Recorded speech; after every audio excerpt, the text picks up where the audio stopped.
This is the Saturday Five. You got me good there. Britain's biggest Saturday night TV show. It's not a bad brand. Yeah. Uncensored. Very, very racy tonight. On the unpredictable. What does she say? Can you translate it for us? And always entertaining. And how can a country go from being led by William Wallace to Saturday nights from 6 p.m. only on GB News, the People's Channel. Britain's news channel. You're going to want to stay tuned, trust me. Westminster, the ultimate clique. And you're fighting like rats in a sack. But here on the Camilla Tominey Show, we ask the questions the establishment media is too scared to ask. OK, let me ask you a straight question, because I know you're a straight-talking politician. Whether it's net zero, illegal immigration or law and order, nothing is off limits. You had the power then. Yeah, as I and say, now you've lost it. That's the Camilla Tominey Show, a politics show that's fearless. But no, let me finish my question if you don't mind, because it is my show. Sundays at 9:30, only on GB News, the People's Channel, Britain's news channel. Westminster's full of talk, but out here, it's the real world. Am I allowed to talk then? No, that's it. This is where it matters, real people and real lives. That's what politics is all about. In fact, has Trump made a good start? No. Straight answers, no spin, and just a couple of pints. How many fingers have I ever got up? About 10. So join me for Lee Anderson's Real World every Friday at 7 p.m. only on GB News. The People's Channel, Britain's news channel. From the school run to the home run, watch a new show for all of Britain. So he can say whatever he wants. A straight-talking show where all voices are heard. And, you know, when are we going to stop talking about smashing the gangs and actually do it? With the stories that matter from every part of our country. There's a bit of a crash landing there for your Chancellor. Bold, fearless and standing up for you. That's me, Martin Daubney, 3 p.m. till 6 p.m, weekdays, here only on GB News. The People's Channel, Britain's news channel. In the GB newsroom, we bring you the news as it happens. With our team of dedicated journalists across the UK, we're ready to keep you up to date with what's happening every half an hour, every single day. Bulletins here on GB News, the People's Channel, Britain's news channel. I'm Bev Turner. Thank you for joining us on GB News, the People's Channel, Britain's news channel.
Good morning. Is Andy Burnham making a return to Westminster? Yes, Mayor of Greater Manchester gives his clearest hint yet as he claims MPs have urged him to take on the Prime Minister for Labour Party leadership. Well, Mr Burnham says he can turn the country around as he slams Sir Keir for creating a climate of fear amongst MPs. Meanwhile, anti-ICE messages are found on bullets used in shooting at an immigration centre in Dallas, an attack condemned by the FBI Director and Senator Ted Cruz. States to stop. Violence is wrong. Politically motivated violence is wrong. New research suggests that a £2,000 saving buffer could be a financial game changer, cutting the risk of households falling into debt. And from food banks to counselling, schools are being forced to step in where services are failing. Teachers claim they're at breaking point. So is it too much homework for staff to raise children as well? We're debating that later on this morning.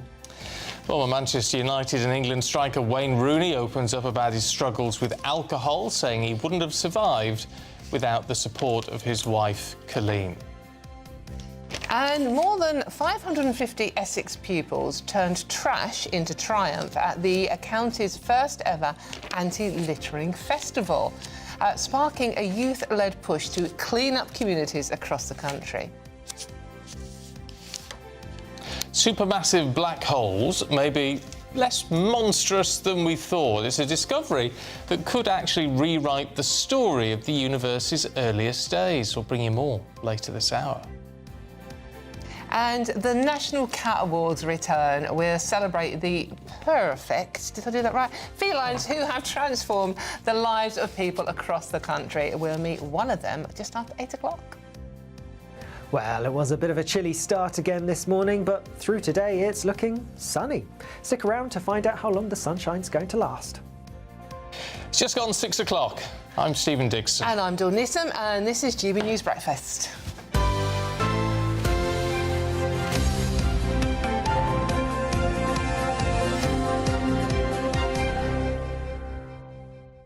There's a lovely story in the Mirror this morning about police dogs and their teams, their handlers. There's one which has been given a special award. They're attacked, actually, by police throwing bricks and bottles and fireworks and all this sort of thing. Anyway, there is such a thing as the annual Thin Blue Paw Awards. And this squad from Staffordshire Police have been named Dog Team of the Year. And I always think police dogs and their handlers are incredible. They are amazing. I've interviewed the chap that runs this with his ex-police dog that now is a family pet. And it's amazing. It's amazing what they do. And it's amazing how they look after the dogs that have been police dogs and are now adapting to family lives. Because obviously some of them have been traumatised beyond belief what they go through, those dogs. Oh, yeah. And they are just amazing creatures, they really are. I did see some being trained, actually, not far from where I I still live. And and it was just in a field nearby, and they were there with all... Of course, they've got the massive leather gauntlets on and things as the dogs are going for them. They were saying, "Oh, please don't come too close." It's like, no, not a chance. No. But they do incredible work. I mean, they need to be recognised, actually. And of course, we're talking about the National Cat Awards later on. We are, and you've been a judge on that, haven't you? I have been a judge on that. Random things I know about Stephen Dixon. There you go. I bet you're impressed. I bet they're not. What was that like being? Very nice, and I did it with John Chalice, who was on Only Fools and Horses, Boise. Who else was on it? Anita Dobson was on it. And what did you have to do as a judge? What was the criteria? Well, you hear all the stories. You get all the stories of the people who've been shortlisted, and then you just decide as a group who should win each category. And then, in fact, I think category, and then who gets the overall prize as Cat of the Year. But there's lovely family stories. Look, it's pets. It's 4 minutes past 6 on what day is it? Thursday morning. I mean, you know. It's nice to talk about cats and lovely things. Of course it is. Warm, cuddly things. Yeah. Because the rest of the news today is like, yeah. Well, yes, including this one a little bit, because it's all willy-won'ty, really. Andy Burnham. Well, he's sort of set out his manifesto, as he says some Labour MPs are privately pushing him to challenge the leadership of Sir Keir Starmer. In an exclusive interview with The Telegraph, he refused to rule out a return to Westminster ahead of May's local elections in his most direct hint yet. Yeah, he also sort of said, well, he's quite happy not to go anywhere. So, I mean, make of it what you will. The Mayor of Greater Manchester criticised the Prime Minister, though, which is, you know, important, saying he'd created a climate of fear amongst his MPs. Yeah, and he actually went on in this broad hint, that sounds like very definitely more than a broad hint, to set out his policies, including £40 billion borrowing to build more council homes. £40 billion of borrowing? Aren't we, what, 1.3 trillion or 13 trillion? I know there's a 1 and a 3 and trillions in it, in debt. Maybe it doesn't matter. I don't know. All right, let's talk to former Immigration Minister Kevin Foster, who's here. Good to see you this morning. You know how politics works. The fact that he's said, well, I'm not really looking to move, I'm happy where I am, but people are pushing, that's a definite yes, isn't it? It is, yeah. We can all think back. Let's think back about 13 years ago when Boris Johnson was Mayor of London and there was lots of speculation about him. I remember him being followed by the press pack at a party conference as he came up to say he was absolutely loyal to David Cameron, and he was looking forward to being Mayor forever. Well, we know what happened over the following years there.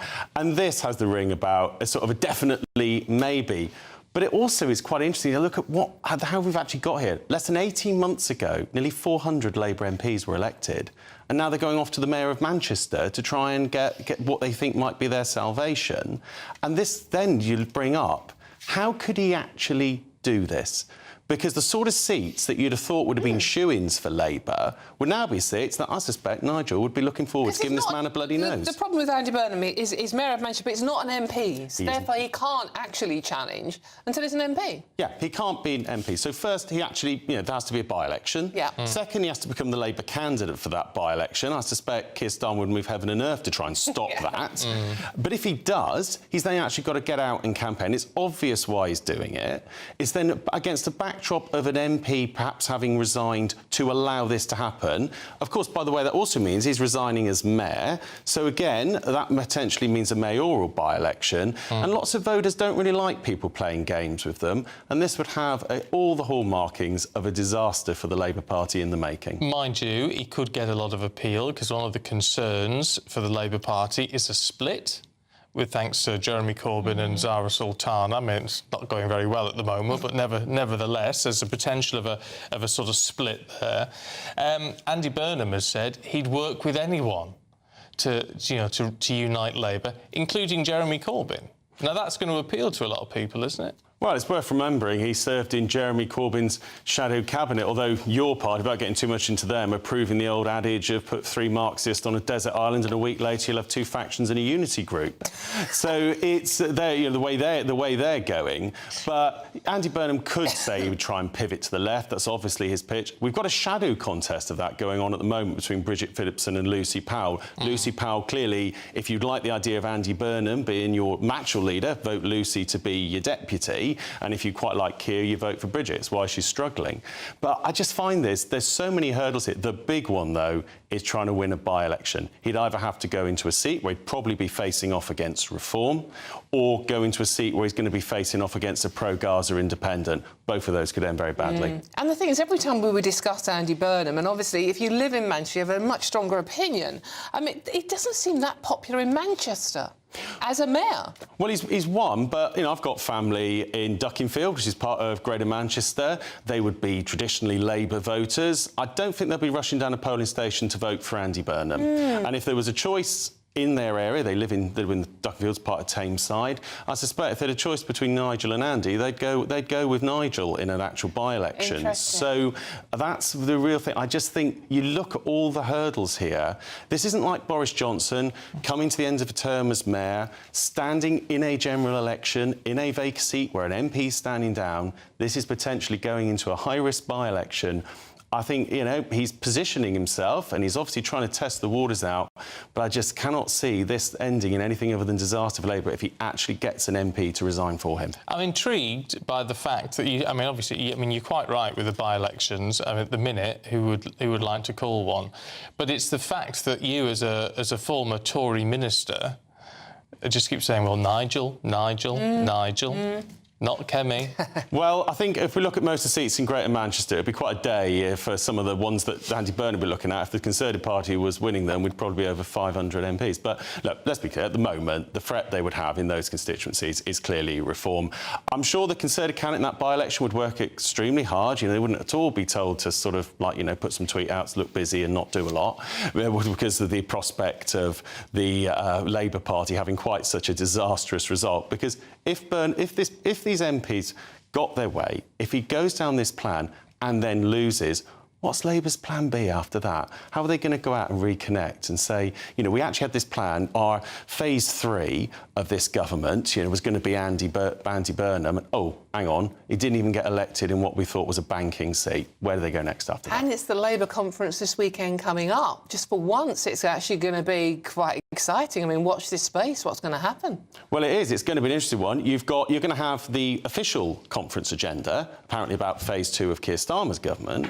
Whilst at the same time, the really interesting thing is going to be the deputy leader fight, which is a shadow boxing between, fundamentally, Keir Starmer and Andy Burnham, given Lucy Powell's one of the other candidates. When you think Lucy Powell, the person he sacked very recently, could soon be his nominated deputy, elected by his party members. Well done a minute, though. When did Andy Burnham suddenly become so left-wing? I mean, from his time in government, I don't remember him being... I'd always viewed him, and I interviewed him all the time, always viewed him as more of a centrist. And suddenly he's talking, I'm going to borrow $40 billion to build council houses, I'm going to seriously look at things like wealth taxes. He just seems to be veering considerably off to the left. Yeah, I think a lot of us who remember his time in the Brown and Blair administrations are quite interested to ask, perhaps go back and ask Andy Burnham 2009 what he thinks of Andy Burnham 2025. I think we can all guess where some of these long-held principles are coming from. They're coming from the fact that he's going to have to appeal to an electorate that fundamentally wants to talk about wealth taxes, Gaza, looking back to a mythical era, they think, in the 1940s, and let's be honest, doesn't want to talk about things like guilt crises, how we secure our borders, and the international security situation. All right, Kevin, we're going to talk to you a little bit later on, but for now, thanks very much indeed. Indeed. Well, as always, let us know what you think on that one, especially if you're in Manchester, because, I mean, I'm not in Manchester. I don't understand why he's so unpopular in Manchester. No, I don't. I have to say, I wasn't aware of that particular... No. I mean, there's always going to be splits, isn't there? Of course. He's meant to be until 2028. Yes. Could he do both jobs? I don't think he's allowed to. Are they allowed to do both jobs? I don't know. Anyway, gbnews.com/your say, especially if you're in Manchester. Let us know what you think about Andy Burnham, potentially our next Prime Minister.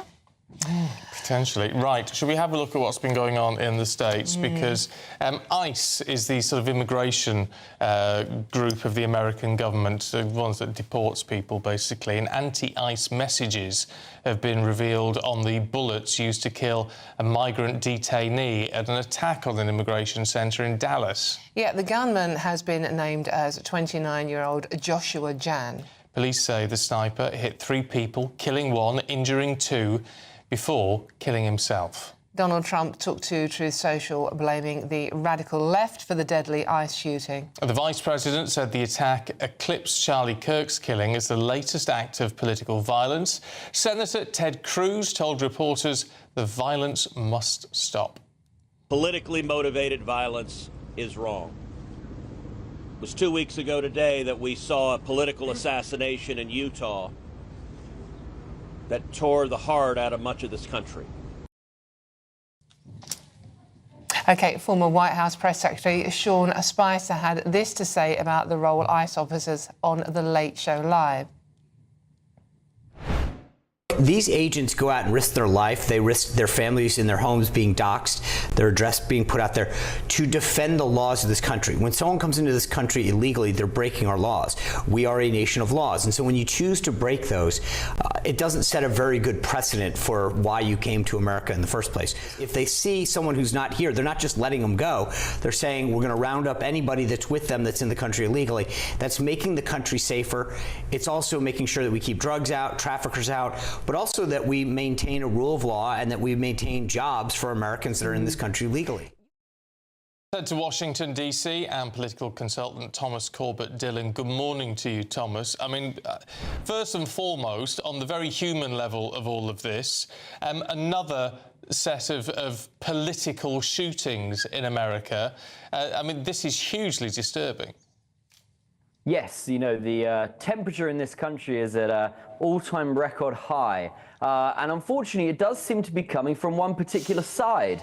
And I think a lot of this has got to do with the rhetoric that we've been seeing coming out of the Democrats, calling things like Nazis. Everyone on the right is a Nazi. They commonly said that about Charlie Kirk, of course, now backtracking on all of their comments. So I think we're in a dangerous place in the United States right now. And a lot of people have been radicalized by some of these messages. This sniper actually managed to kill a migrant, though, didn't he? Well, I think he missed. I think he wasn't very competent. He was aiming for ICE. And how are people, the ICE people, the people that are employed in this, tell us a bit more about what they actually do on the streets, because it's a completely alien concept to the UK. Well, it's basically border control. It's your immigration officers. You see them in the UK. They go out, border force, they're called. They go out in their vans and they pick up people that are in the country illegally. It just so happens that the United States has actually funded them properly, unlike the UK, which I think hopefully we're going to see in 4 or 5 years' time. The UK is going to start doing deportations too. But, you know, they're going out and they're going after people that have committed a crime. To enter the United States illegally is to commit a crime.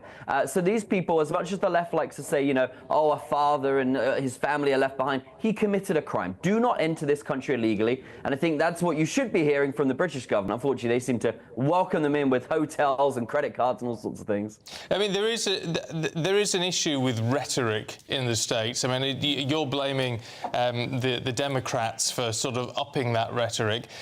To be fair, the sort of very strong rhetoric has been going on for some time now, hasn't it, on both sides? I mean, Trump started it effectively in his first presidential run, didn't he?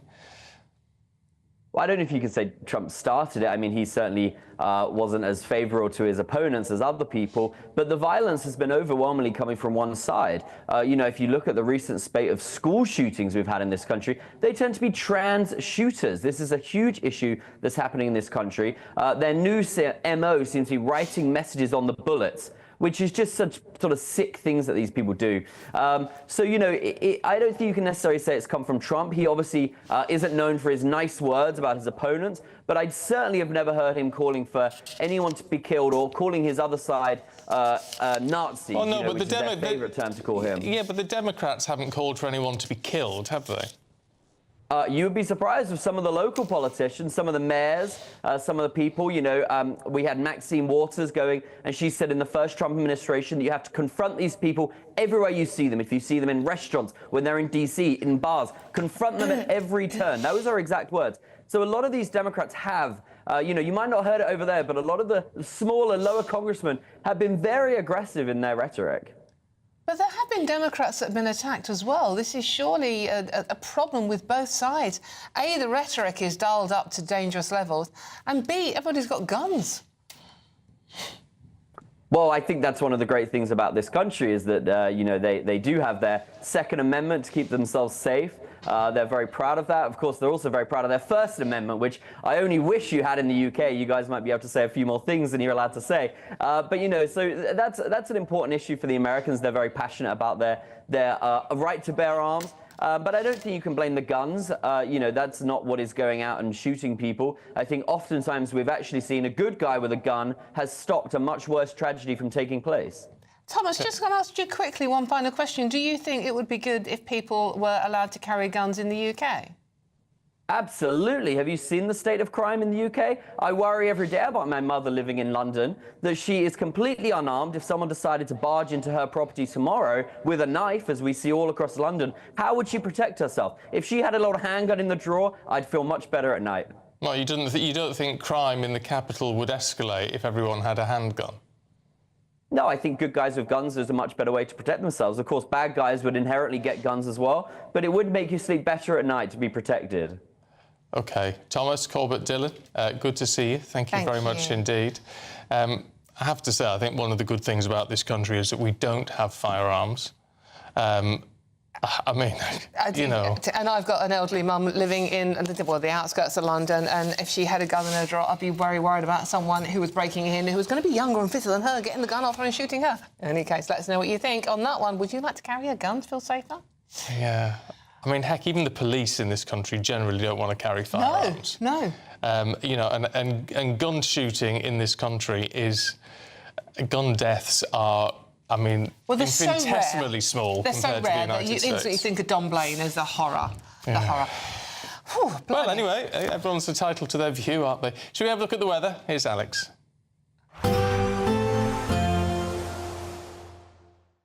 Expect warm spells with the odd rude interruption. Box Boilers sponsors the weather on GB News.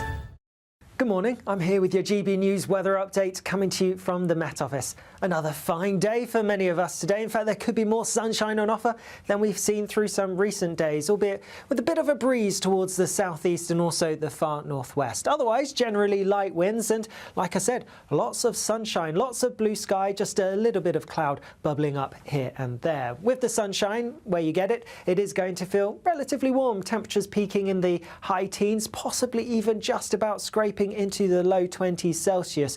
Obviously feeling a bit fresher towards the southeast and northwest where we have that brisk breeze. Later on as we go through this evening, staying largely fine. There's some clouds nearby to the far northwest of Scotland, but not really expecting that to make much headway in. So really it's going to be a dry end to the day across Scotland with some late sunshine as well. A similar story across much of Northern Ireland and across the bulk of England and Wales as well. Some late sunshine here, albeit with a little bit of cloud perhaps pushing across parts of Lincolnshire and some thicker cloud around Kent. Maybe one or two showery bursts mixed in with this as well. Then as we go overnight, a little bit more patchy cloud will come in from the east at times. Most places though staying dry with clear skies, and similar to recent nights with the clear skies and mostly light winds, again we're going to see our temperatures taking a bit of a drop. Towns and cities, yes, generally holding up in the mid to high single figures, but away from the more built up areas, temperatures will drop close to, if not a little bit below freezing. So a fresh, chilly, maybe even frosty start to the day for many of us tomorrow. Then through tomorrow, more cloud coming in from eastern parts, and where it's thick enough, a few spots of rain here and there. Further west, staying dry, brighter and often quite sunny, but worth bearing in mind there is a band of rain out to the west of us. This is going to arrive in time for the weekend, so most of us will see a bit of rain on Saturday. Temperatures tomorrow, well, not quite as high as today because of the thicker cloud pushing in. Expect warm spells with the odd rude interruption. Boxed Boilers sponsors the weather on GB News. It's 6:22 and it's time for the Daily Reflection. The GB News Daily Reflection. Hello, my name is Marcus Mack. I'm a vicar in the Church of England. As Jesus was about to enter a village, 10 lepers from a distance called out in a loud voice, "Jesus, Master, have pity on us." These lepers suffered physical pain and experienced the pain of social isolation, living as outcasts. How could Jesus help them? Jesus replied, "Go, show yourself to the priests." What a strange response. Without question, they went, and as they went, they were cleansed. Not only were they healed of their leprosy, they were restored to the worshipping community. But why use the word cleansed rather than healed? This miracle acts as a metaphor of our spiritual uncleanness and resulting separation from a relationship with God. Jesus shows us that He is the one who can cleanse us from our sin and restore our fellowship with God. Through this miracle and on the cross, Jesus shows us that He is the one who can bring the ultimate healing and restoration. Like the lepers, our role is to have faith. Faith being believing God and taking Him at His word. If we do that, what kind of healing could we experience?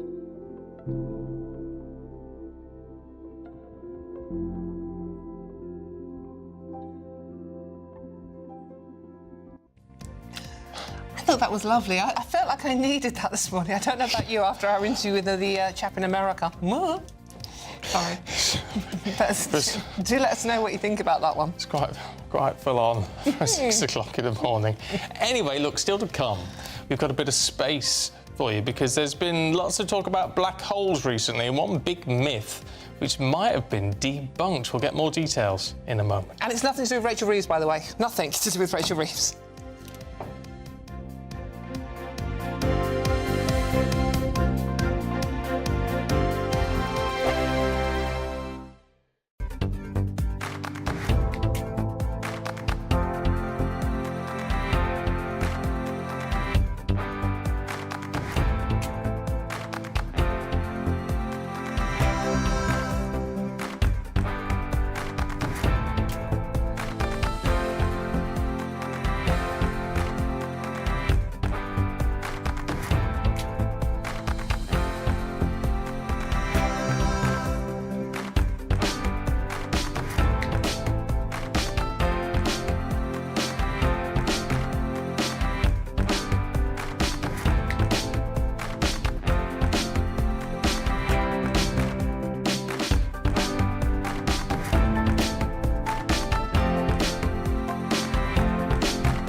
Decisions made in Washington aren't just shaping America, they're shaping Britain too. From migration to global security, from crime to health. Whatever happens in the White House today will be felt in your town or city tomorrow. That's why The Late Show is live from Washington, DC. Cutting through the politics to show you what it all means for Britain. The Late Show live every night at midnight. Only on GB News, Britain's news channel. It's Patrick Christie's Tonight, and here we do things differently. It's explaining the absolute madness of this, doesn't it? It's explosive. I mean, this is very good. It's lively. 850. Your government sat there, Sean, and it did nothing. It's controversial. And the Middle East has been in turmoil since before I was born. It's everything you need to kickstart your evening. Everyone's had their Weetabix tonight. I love to see it. That's Patrick Christie's Tonight, weeknights from 9 p.m. Only on GB News, the People's Channel, Britain's news channel. Hi, I'm Michelle Dewberry, and my show is your opportunity to cut through all the noise and dive in headfirst to some robust debates. Ideas clash. Situation, No, isn't it? Because the failure is... You're deliberately avoiding my point. Nothing's held back. And if you think this is the end of it, wait for more. And we do not shy away from the difficult stuff. Sometimes I want to shake people and say, if only you understood. So join me on Jubes & Co. weeknights at 6 p.m. only on GB News, Britain's news channel.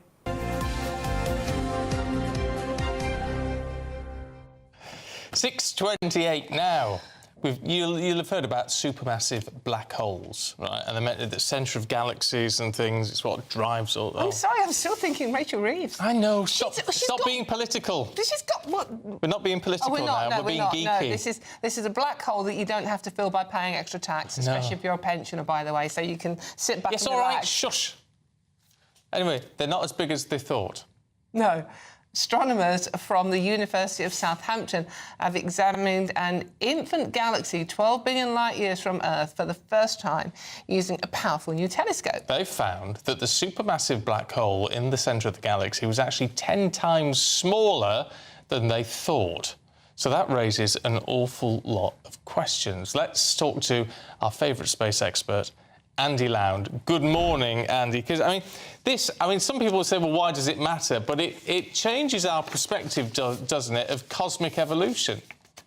Yes, good morning, Beth. Yes, it does. It's quite an important discovery. And again, it just shows that science constantly moves on. The instrument they've used, Gravity Plus, has taken the light from 4 major telescopes and actually analysed that of a black hole. And at the centre of the black hole, you have the quasar, which is the active nuclei of a black hole.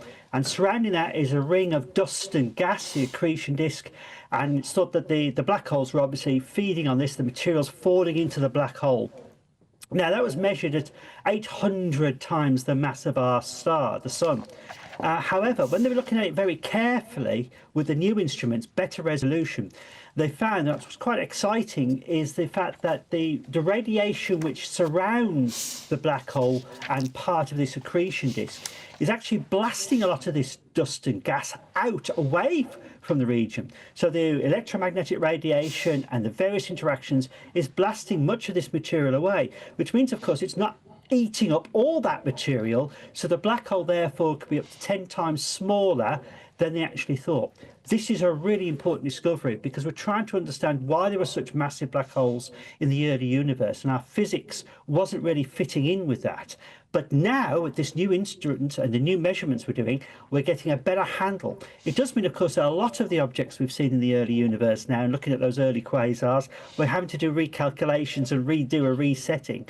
But it will help the physics of understanding how the early universe formed. And I think this just shows you that all that science is a better ruler. That's what we used to joke about. The only thing that I think, to come back to a good point that was made earlier, old Miss Reeves' black hole, I'm afraid, is probably larger than we expected. That was always going to be the case, to be fair. It's not to say, is it, that supermassive black holes don't exist, but just not at the same... Because, what we need to remind ourselves is when we're looking 12 billion light years away, we're looking 12 billion years in the past. That's correct, yes. So what we're looking at, the big question was, why do we have massive black holes in the early universe when there wasn't enough time for them to feed to get this material? This now negates that, saying that the calculations were wrong. The calculations aren't wrong by mistakes, they're wrong because we didn't have the instruments to do the fine measurement. But of course, as come forward in time, as you rightly say, when black holes have had time to feed and gather material, then we do get bigger supermassive black holes in the more modern times. I mean, it's still a long time ago, but still more modern times, maybe 3-4 billion light years, and that's had time to feed and grow. OK, Andy, as always, you make it so interesting. Thank you very much indeed. Absolutely fascinating, really. I'm still, in any case, should we go to the Great British Giveaway now? That's black holes of Stephen Singh, to be honest with you. She said before that, should I know nothing about this, you'll have to do that interview. And you did it brilliantly. I'm still none the wiser, though. In any case, it's time for the Great British Giveaway. And there's still plenty of time for you to become our biggest winner today. I understand this. Here's all the details you need for a chance to win it all. You're not going to want to miss our greatest Great British Giveaway so far. You could bank an incredible £30,000 in tax-free cash to spend however you like. And if that wasn't enough, you'll also get to drive away in this brand new motorhome. With thanks to Marquis Leisure, this brand new 2025 Burnham Primero could be yours. It comes with all the mod cons you'd expect from a vehicle worth over £74,000 and comfortably sleeps 4 people. This prize package is worth over £104,000. And remember, if you can dream it, you can drive it away. For another chance to win, text WIN to 63225. One entry costs £2.50 plus one standard network rate message. Or text BONUS to 63225. 5 entries cost £5 plus one standard network rate message. Go to gbnews.com/win. Entries start at £2.50. Call 0903 686 3232. Calls cost £2.50 plus your network access charge. Or post your name and number to GB16 PO Box 8690 Derby DE1 9TT. UK only. Entrants must be 18 or over. Lines close at 4 p.m. on the 31st of October. The winner will be contacted live on GB News, week commencing 10th November. Please check the closing time if listening or watching on demand. Good luck. Still to come, Wayne Rooney opens up about his struggles with alcohol. I'll tell you more in a minute. First, though, if you're heading to work or school, here's your traffic and travel update.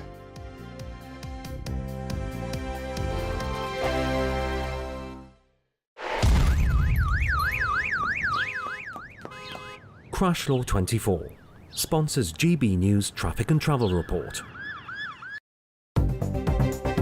Good morning. This is the latest AI travel news from gbnews.com. Currently, the A76 is closed in both directions near Karen Bridge due to a road traffic incident, causing longer than usual journey times. On the M60, an accident has occurred clockwise between Junction 8 and Junction 9, closing one of 3 lanes. Meanwhile, on the M4 westbound, between Junction 8 and Junction 10, a vehicle tyre change is causing one of 4 lanes to be closed, further delaying traffic. Drivers are advised to plan accordingly, as these incidents may impact their travels significantly. And on the trains, Northern buses are replacing trains between Corkickle and Whitehaven. For more travel news, go to gbnews.com. Crash Law 24 sponsors GB News Traffic and Travel Report.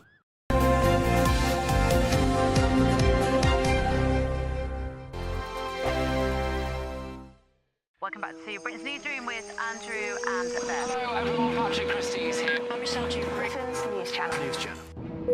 Access the stories that matter to you. Take the GB News family with you on any device. And as long as you have an internet connection, tune in to GB News anywhere on the planet or beyond. GB News, the People's Channel, Britain's News Channel. Miriam, you can't be serious. Scrapping the triple lock on state pensions? Madness. Andrew, we just can't carry on pretending. The numbers just don't add up. We've got to be honest with people. We've got to face the facts. That's what people want. Well, that's what you get on GB News and on Britain's Newsroom. Lively debates, lively conversation. Britain deserves a newsroom that puts the facts and your voice first, and we're not afraid to hold power to account. And each other. So join me, Andrew Pearce. And me, Miriam Gates, for Britain's Newsroom, weekdays from 9:30 on GB News.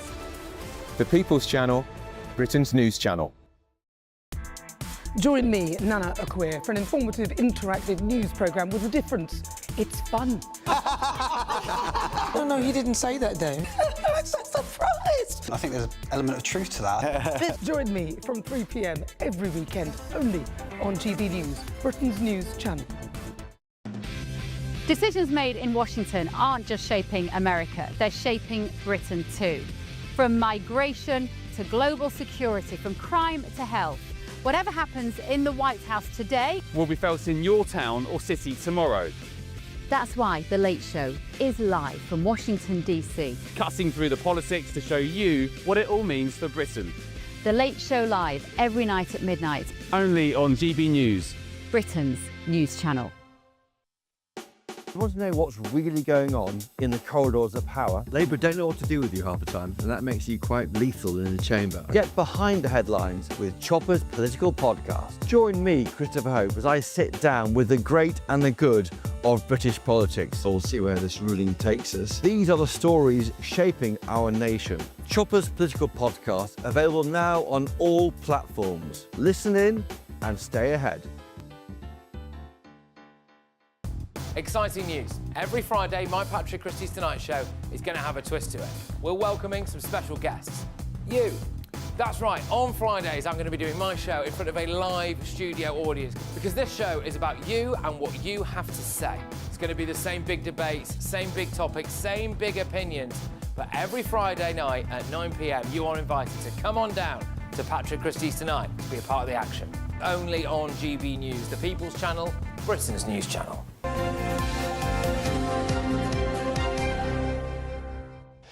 It's 6:38 now. Wayne Rooney says he'd be dead if his wife hadn't saved him from his alcohol problem. Yeah, in a frank podcast with Rio Ferdinand, the Manchester United legend reveals 2-day drinking binges he even hid from Sir Alex Ferguson and credits Colleen for keeping him alive. He described how she spotted the warning signs when they were teenagers and has helped him manage ever since. We're joined now by sports broadcaster Charlie Burnham to tell us more about this story. Charlie, good to see you. Thank you very much. Charlie, this is a story that's in all the papers today, on the front pages of many of them. I mean, we all knew Wayne had his struggles, but this is quite an illuminating interview he's given. Yeah, it is. You know, first of all, you feel very sorry for anybody going through that sort of, or having those sort of issues. But he did mention it in a documentary back at the start of 2022 that he had drinking issues and alcoholic problems. But I mean, it's a real shame. I mean, he was such a talent, wasn't he? Even with those issues, so you can imagine how good he would have been had he been on the straight and narrow. But it was an interesting day yesterday because there seemed to be a number of people coming out. You had Boris Becker saying he wished he hadn't won Wimbledon at the age of 17, and we all know the issues that he went through. Then there's Lulu coming out saying that she had alcohol problems as well and went through Strictly Come Dancing while drinking every night. And I guess the common theme there is, you know, success at a very young age and how people manage that and deal with that. And sometimes it comes out through alcohol, having to deal with those sorts of situations. But it's very sad, but very good that he can feel that he can talk about these things. I think what is particularly sad, Charlie, is when I heard it this morning, I wasn't surprised, actually, by this. And that's an indictment on where we are, isn't it? Especially, as you say, with young people having fame and fortune at that very early age. Yeah, it is. And, you know, I mean, he's been, as he said, very fortunate that he had Colleen alongside him to keep him on, well, not the straight and narrow, because he has veered off, as we know, and well documented. But, you know, you can imagine, I mean, he credits her with saving her life. I mean, had she walked away, there's every chance that he might not have survived. But, you know, obviously the goal there for her drive, the love for him and the family, got them through those difficult times, and you have to credit her for being so loyal, but ultimately, as Wayne says, saving his life. It is interesting, isn't it, that people underestimate Colleen. I mean, she's with him for the money, but there's far more to Colleen than that. I mean, she's an incredibly strong woman too. I mean, obviously she's got the 4 sons as well. I interviewed her once, quite a while ago now, where she said basically it's like looking after 5 little boys. And I think many women maybe watching will appreciate that sentiment today as well. Yeah, absolutely. I mean, I've never had the pleasure of meeting her, but certainly she comes across as very level-headed, very strong, you know, very determined, and credit to her. But yeah, especially looking after four kids, you know, all those kids. I've got 2, and that's enough for me. So I simply couldn't. I couldn't imagine doing that many. That's for sure. But yeah, I mean, look, credit to her. But also, you know, I think it's really important when people such as Wayne, Lulu, you know, Boris Becker with his gambling problems, but when people in the spotlight come out and talk about those things, it makes it much easier for those people that don't have that spotlight to sort of try and seek help, because it's, you know, a problem shared is definitely a problem halved. And the common theme you see with people who actually end up speaking about it is they find it very difficult to talk about, but once they do talk about it, they feel the relief that they managed to get it out there. So however hard it might feel, it definitely is worth having that conversation and just letting it out, letting it slip, whatever it may be. Yeah, absolutely. Look, Charlie, good to see you this morning. Thank you, Charlie. Thank you. Thanks for having me, guys. Right, still to come, we're going to take you through the papers with Claire Muldoon and Millie Cook. But first, if you fancy a bit of holiday sun, here's the forecast for the top European destinations.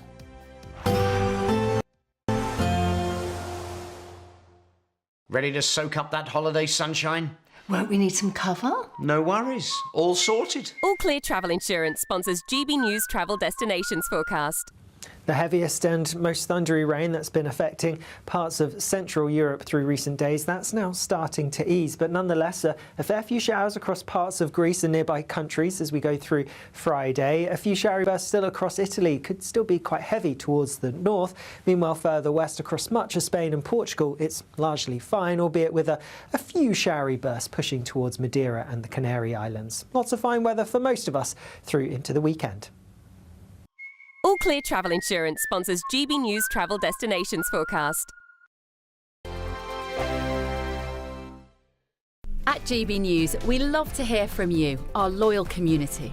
So drop us a line at gbnews.com/yoursay. There you can talk to each other and also to the presenters live on air. gbnews.com/yoursay, because GB News is your channel, Britain's news channel. Britain's Newsroom, weekday mornings from 9:30. He was even nicer off screen than he was on. Yeah. He was a real gentleman, and combined with being a really good journalist. And you didn't often get that. He came to us at TVAM in 1983, I think, almost at the very beginning. And he came from the BBC, and he was frightfully well thought of as a serious journalist. And I think at first he sort of felt like a fish out of water, because he was expected to sit on a sofa next to Roland Rat and have a laugh as well as have a serious interview. But he warmed to that challenge almost straight away, because he was a very warm person. And of course, we already had Lynn Foldswood, his wife, doing a consumer spot on TVAM in those days too. So we got to know them both really well, and they adored each other. We were all devastated when she went, and she died during lockdown, so nobody could actually go and comfort him. And it is a real loss. He had a wonderful life, though, I have to say. And his son, Nicholas, can be so proud of both his parents being such a force in broadcasting. Both of them were. It feels like the end of an era. He was one of the originals. He really was. He really was. I mean, I was very lucky. I mean, I didn't work with him like you did, Anne, but very lucky enough to interview him and Lynn. I met Lynn first when she was battling bowel cancer. She did such amazing work, like yourself, with you know, raising awareness of things like this.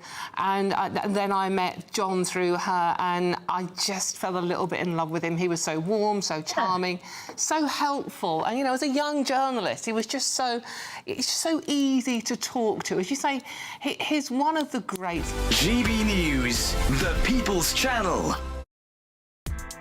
Join me, Nana Akweer, for an informative, interactive news programme with a difference. It's fun. No, he didn't say that, though. I'm so surprised. I think there's an element of truth to that. Join me from 3 p.m. every weekend, only on GB News, Britain's news channel. In the GB Newsroom, we bring you the news as it happens. With our team of dedicated journalists across the UK, we're ready to keep you up to date with what's happening every half an hour, every single day. Bulletins here on GB News, the People's Channel, Britain's news channel.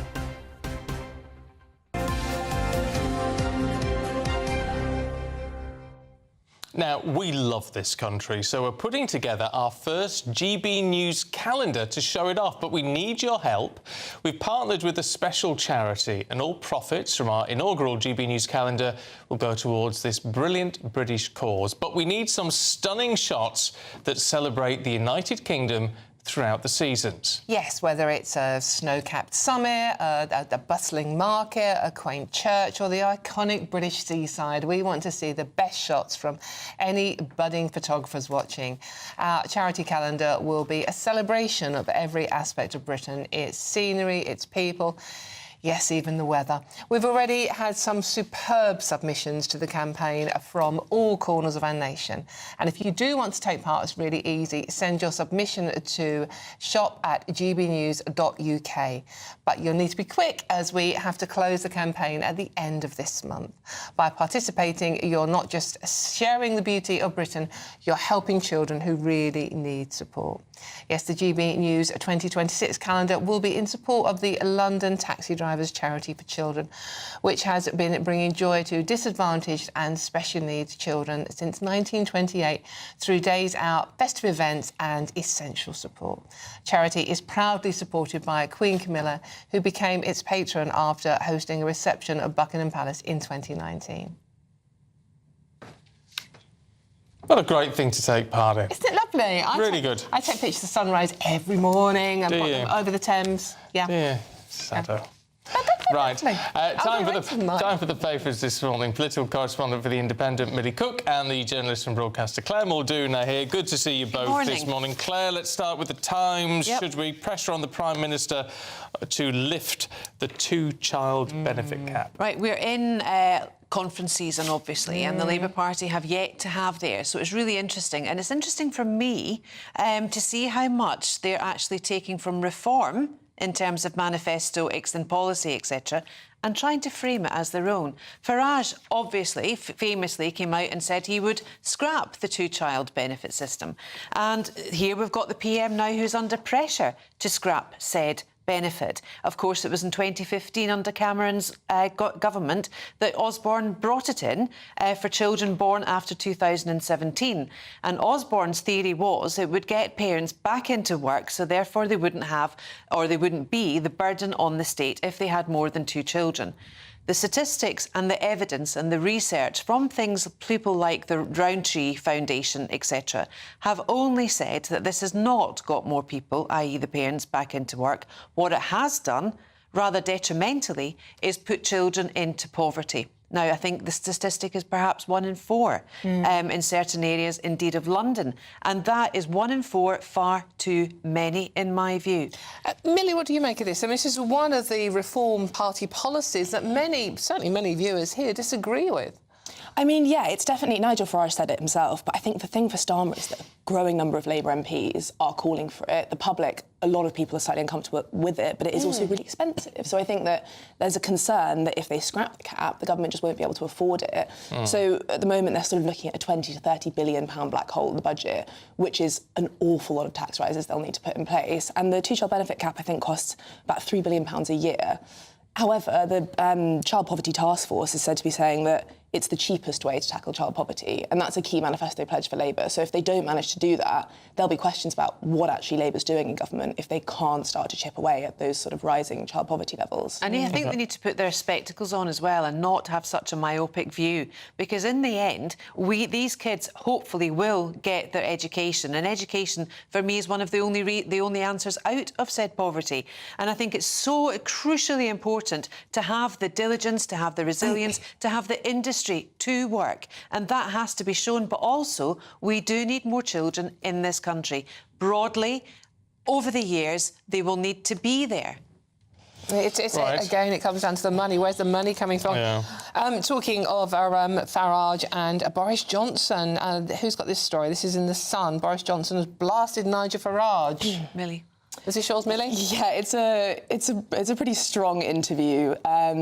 He's basically saying that Nigel Farage is an economic and national security threat. So he's talking about Nigel Farage's sort of appeasement of Putin, supposedly. He's saying that he wouldn't keep the country safe, but he's also saying his economic pledges, so even things like that, lifting the child benefit cap. Nigel Farage has made some pledges, and there are some concerns that those numbers don't add up, and Boris Johnson's been playing into that, saying that he would be a sort of threat to Britain.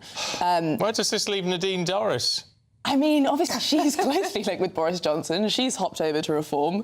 Not sure she'll be overly pleased about it. But I think Nigel Farage probably won't be pleased about it either. I imagine in interviews he'll be saying, oh no, it's completely fine, ignore Boris Johnson, he's out of the game now. People do listen to Boris, and I think people actually, lots of people say they sort of want Boris to come back and save the Tories, and he's probably one of the only people that could, in theory, defeat Nigel Farage.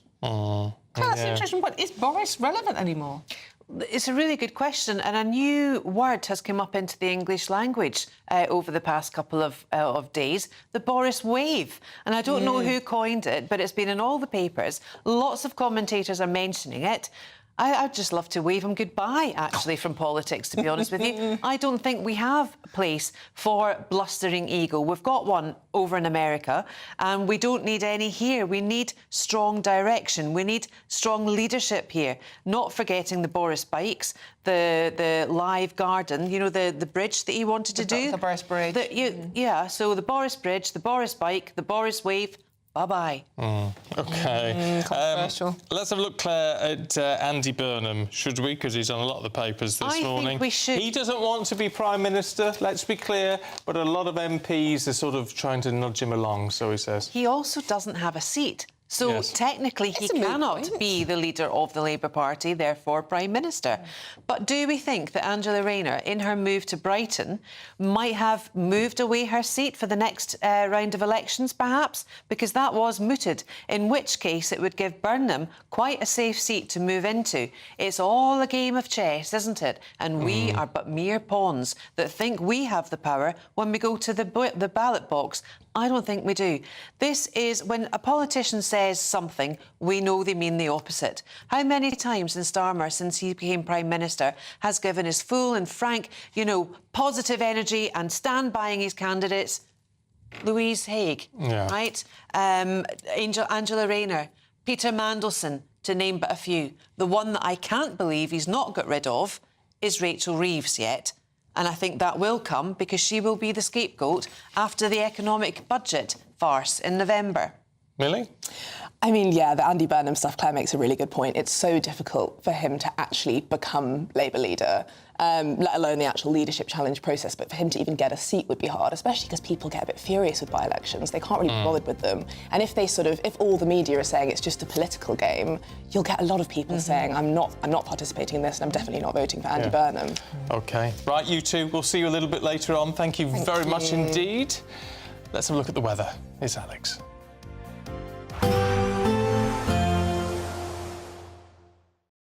Today, clouds overhead, total zen within. Box Solar sponsors the weather on GB News. Good morning, I'm here with your GB News weather update coming to you from the Met Office. Another fine day for many of us today. In fact, there could be more sunshine on offer than we've seen through some recent days, albeit with a bit of a breeze towards the southeast and also the far northwest. Otherwise, generally light winds and, like I said, lots of sunshine, lots of blue sky, just a little bit of cloud bubbling up here and there. With the sunshine, where you get it, it is going to feel relatively warm. Temperatures peaking in the high teens, possibly even just about scraping into the low 20s Celsius. Obviously feeling a bit fresher towards the southeast and northwest where we have that brisk breeze. Later on as we go through this evening, staying largely fine. There's some clouds nearby to the far northwest of Scotland, but not really expecting that to make much headway in. So really it's going to be a dry end to the day across Scotland with some late sunshine as well. A similar story across much of Northern Ireland and across the bulk of England and Wales as well. Some late sunshine here, albeit with a little bit of cloud perhaps pushing across parts of Lincolnshire and some thicker cloud around Kent. Maybe one or two showery bursts mixed in with this as well. Then as we go overnight, A little bit more patchy cloud will come in from the east at times. Most places, though, staying dry with clear skies, and similar to recent nights with the clear skies and mostly light winds, again, we're going to see our temperatures taking a bit of a drop. Towns and cities, yes, generally holding up in the mid to high single figures, but away from the more built-up areas, temperatures will drop close to, if not a little bit below freezing. So a fresh, chilly, maybe even frosty start to the day for many of us tomorrow. Then through tomorrow, more cloud coming in from eastern parts, and where it's thick enough, a few spots of rain here and there. Further west, staying dry, brighter, and often quite sunny, but worth bearing in mind there is a band of rain out to the west of us. This is going to arrive in time for the weekend, so most of us will see a bit of rain on Saturday. Temperatures tomorrow, well, not quite as high as today because of the thicker cloud pushing in. Today, clouds overhead. Total zen within. Box Solar sponsors the weather on GB News.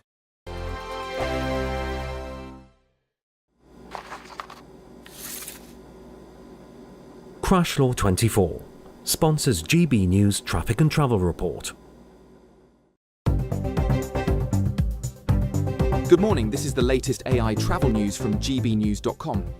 Be aware that the A9 northbound at Dunblane is currently restricted due to a broken down vehicle. Road users are advised to proceed with caution in the area. Meanwhile, on the M60 clockwise, an accident near Junction 8 is causing significant delays, with all lanes completely closed to traffic.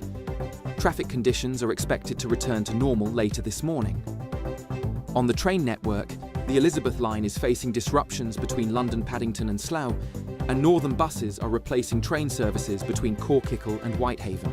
For more travel news, go to gbnews.com. Crash Law 24 sponsors GB News Traffic and Travel Report. You could bank an incredible £30,000 in tax-free cash to spend however you like. And if that wasn't enough, you'll also get to drive away in this brand new motorhome. This brand new 2025 Burnham Primero could be yours. It comes with all the mod cons you'd expect from a vehicle worth over £74,000 and comfortably sleeps 4 people. This prize package is worth over £104,000. For another chance to win, text WIN to 63225. One entry costs £2.50 plus one standard network rate message. Or text bonus to 63225. 5 entries cost £5 plus one standard network rate message. Go to gbnews.com/win. Entries start at £2.50. Call 0903 686 3232. Calls cost £2.50 plus your network access charge. Or post your name and number to GB16 PO Box 8690 Derby DE1 9TT. UK only. Entrance must be 18 or over. Lines close at 4 p.m. on the 31st of October. Please check the closing time if listening or watching on demand. Britain was once the envy of the world. But look around. A nation that no longer knows what it is or where it's going. A country that's broken. How do we fix Britain? How do we bring it back? Friday night with Matt Goodwin at 8 p.m. Only on GB News. At GB News, we love to hear from you, our loyal community. So drop us a line at gbnews.com/yoursay. There, you can talk to each other and also to the presenters live on air. gbnews.com/yoursay, because GB News is your channel, Britain's news channel. Join me, Nana Akweer, for an informative, interactive news programme with a difference. It's fun. No, he didn't say that, Dave.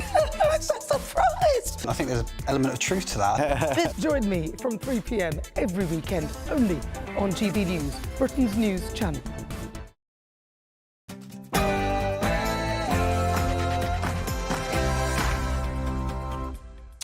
Good morning. Is Andy Burnham going to make a return to Westminster? Yes, the Mayor of Greater Manchester gives his clearest hint yet as he claims MPs have urged him to take on the Prime Minister for Labour Party leadership. Well, Mr Burnham says he can turn the country around, and he slams Sir Keir Starmer for creating a climate of fear amongst his MPs.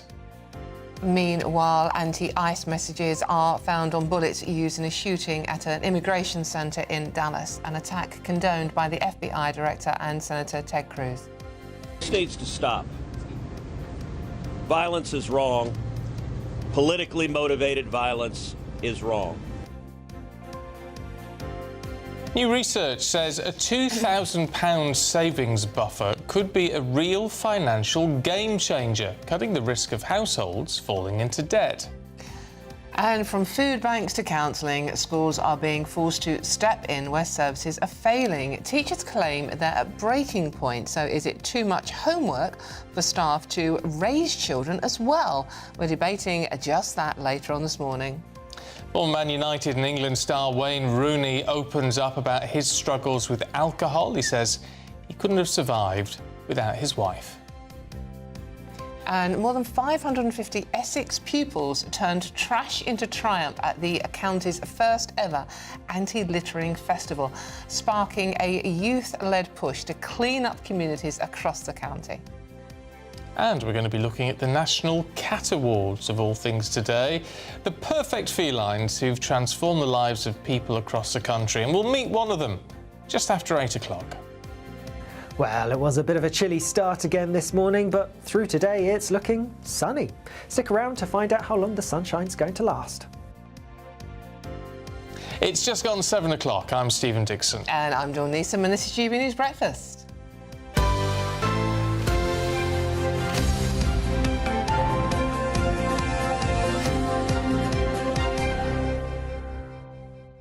Now, have you got a parking space with your house? Have you? Yes, because we live in a block of flats in London, so there is, like, in the garage, there's a parking space. Good news. Good news. Good news. If you've got a parking spot, apparently it can add £27,000 to the value of your house. That's fantastic, isn't it? If you've got an EV charger... Oh. Now, you might not be an electric vehicle fan, but if you've got a charger and it costs like £700 or thereabouts to have one fitted, it can add an extra £2,000 to the price of your property. Is this across the country, though, or is this just in cities, or...? Now you're asking. Yeah, devil's always in the detail of these stories, isn't it? Because I bet that's somewhere... I bet that's in cities. That's going to be somewhere like Manchester. But it doesn't say. Yeah. It doesn't say. And the thing is with the EV chargers, right, we have got one in our block of flats, right, and there's probably about 50 flats there. One charger. Yeah. One charger. Well, I actually think an EV charger might add more value to a house in a rural house. Yes. Because obviously it's even harder to charge. Yeah. There you go. But there you go. So these little things, so parking. So if you're ever buying a house and they say, oh, do you want to buy a parking space with it for 5 or 6 grand or 10 grand or even 15 grand, probably worth your while to do it if you can afford it. Not that anyone will be able to afford to drive soon, in any case, to be honest with you. Oh, let's be positive. I'm sorry. Let's be cheery. I'm sorry. I'm trying to be cheery at 3 minutes past 7 on a Thursday morning, but I'm sorry. It's so expensive now. Everything is expensive. I mean, certainly driving in cities. I mean, you get fined for doing anything in a car in a city now.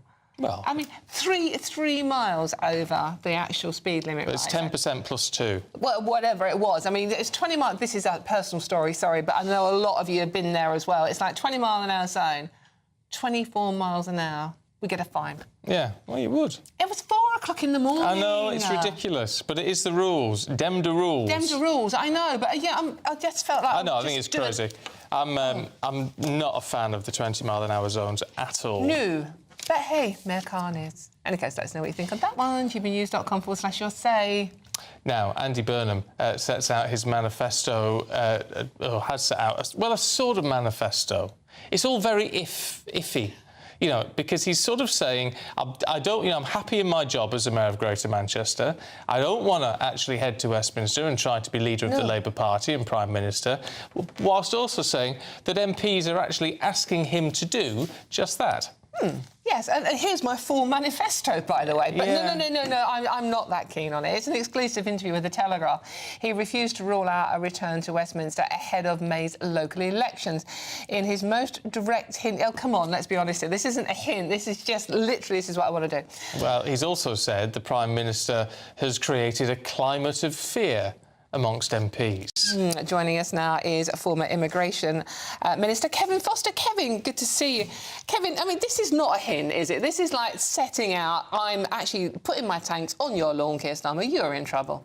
Absolutely. You know, he doesn't want to do it. He's definitely committed to being Mayor of Manchester, but he just happens to be giving an exclusive interview to a national newspaper and just so happens to have a full manifesto ready to lay out. Isn't that lucky? Isn't that helpful? That MPs lie through their teeth? I mean, we come to expect it, don't we? I mean, you're an MP. Why is it when they say one thing and we know they mean the opposite? Well, of course, one of the actual issues for Mr Burnham is he's not actually an MP, which is one of the problems he's got in terms of this whole thing. But a lot of it is he knows if he says, yes, I'm interested, all the headlines today would have been Burnham ready to challenge Starmer, and everyone will be doing tours of Andrew Gwynn's seat, perhaps Angela Rayner's, perhaps visiting one or two other places where they think a Labour MP might drop out or not be a candidate in the near future for him to become a Member of Parliament. So he'll be trying to couch this, but it's a far cry away from... Remember the guy who was telling Labour MPs that they shouldn't be unsettling the duly elected leader? Oh, that was Andy Burnham when it was Jeremy Corbyn. But he also says in this interview, though, which is he says, well, I stood for Labour leader twice and didn't get the job. Surely that should tell you something. Well, yeah, it certainly gives a hint that he's not that successful at winning leadership elections he goes into.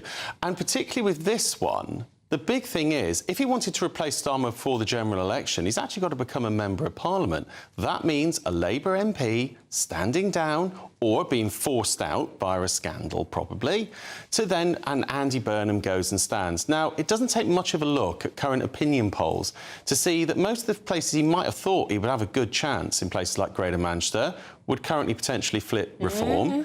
And those areas that might not flip Reform, he perhaps face a very strong pro-Gaza style challenge, which is perhaps why we're seeing quite this left-wing manifesto going out there.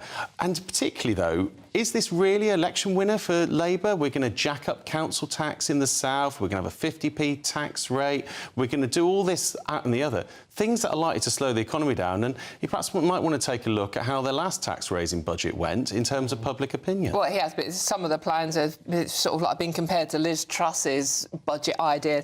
But, I mean, £40 billion of borrowing to build more council houses. We all know we need more houses, but more borrowing?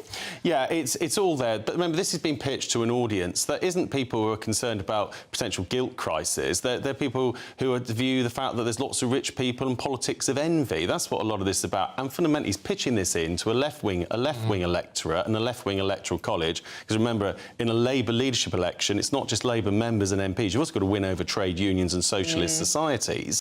So this is what he's very much pitching hard at. I suspect, though, this could also be a bit of a game from him, pushing for these types of policies. And if they don't happen, and let's say it isn't a great night out for Labour, but he happens to stand as a candidate in the next general election, it pitches him up quite nicely to then say, look, everyone, if you listen to me, we wouldn't be in this situation. Yeah, presumably, though, I mean, these manifestos don't carry the weight of a party manifesto. I mean, he can change his mind as soon as he got in, couldn't he? He could. I suspect this could be a pitch for him. I just think it is going to be quite a few hurdles to get over to actually get in this Parliament. First, if he resigned as Mayor of Manchester, there has to be an election for Mayor of Greater Manchester. How many voters are going to thank him for that one? Particularly if it's about personal ambition. It's not about, for example, he's become unwell or something like that. Second, you've then got the actual parliamentary by-election. Then he's got to work his way around Labour MPs, some of whom will remember that he wasn't exactly a man standing up to Corbyn when things were going wrong then. And he's then got to try and win a general election if he becomes Labour leader. So I think there's a lot there. However, this could be a tactic that if he does become an MP at the next general election, if things do go wrong overall, he could say, well, do you know what, if you'd listened to me back in 2025, we wouldn't be in this situation. Now, third time lucky for a leadership contest. Although, just one final question. Oh, God, I do notice that Kevin didn't answer your question about why do MPs lie? Oh well, why do didn't answer? Why do MPs lie? I think a lot of it is, Dawn, it's some that they want to go out there and say something, but they want to hint at it because you just know. For example, when I was an MP, if someone had asked me, did I have confidence in Rishi Sunak, I was no great fan of the guy. But if I'd sat there and said I didn't have confidence in him, next day all across the media would be another Tory MP declares no confidence in their leader. So there is always that bit in the back of your mind there about it would be honest. It would be honest, yes. And in most people I deal with, certainly in politics, are honest and will actually tell difficult truths to voters. But although it has to be said, one of the reasons Keir Starmer's in the problem he is now is he didn't tell some of the difficult truths before the general election. But actually, had he done so, he'd still won. but he wouldn't perhaps be in the trouble he is now, because voters have had some respect for that. All right, Kevin. I believed every thank word you said there, Kevin. Thank you, you very much. You always can do when they're out of office. That's when you hear it. Right, let's head to the States, should we? You'll hear lots of talk today about ICE, which is the Immigration and Customs Enforcement Unit in the States. Messages that are anti that enforcement department have been found on bullets used to kill a migrant detainee in an attack on an immigration centre in Dallas. Yeah, the gunman, who was named as a 29-year-old Joshua Jan, struck 3 people, killing 1 and injuring 2 others before turning the gun on himself to kill himself. Well, President Trump took to Truth Social, blaming the radical left for the deadly shooting. OK, let's get the thoughts of host of People Politics podcast, Paul Dudridge, live from Los Angeles. Paul, good to see you. Another week, another horror story involving a political shooting in America. Yeah, targeted political shootings is the order of the day now. It's just come. Kristi Noem, the Secretary of the Department of Homeland Security, has now called to up the security in all these federal facilities, in all these ICE offices. I don't think anybody's picked up on this yet, but on Saturday in California, Governor Newsom signed a law preventing ICE officers from masking themselves, from protecting their identity. And this comes after pretty much since Trump's inauguration, them being personally targeted, their families being targeted, children being targeted, any relatives of these ICE officers. And they've just signed a law in California on Saturday to prevent them masking their identities. So this is the kind of, I think this is what's escalating kind of comments from Trump about Democrat violence, left-wing violence. You're actually seeing the left-wing Democrat establishment, just like I said, just Saturday, actually passing laws so these guys can't protect themselves, and yet they're being shot at.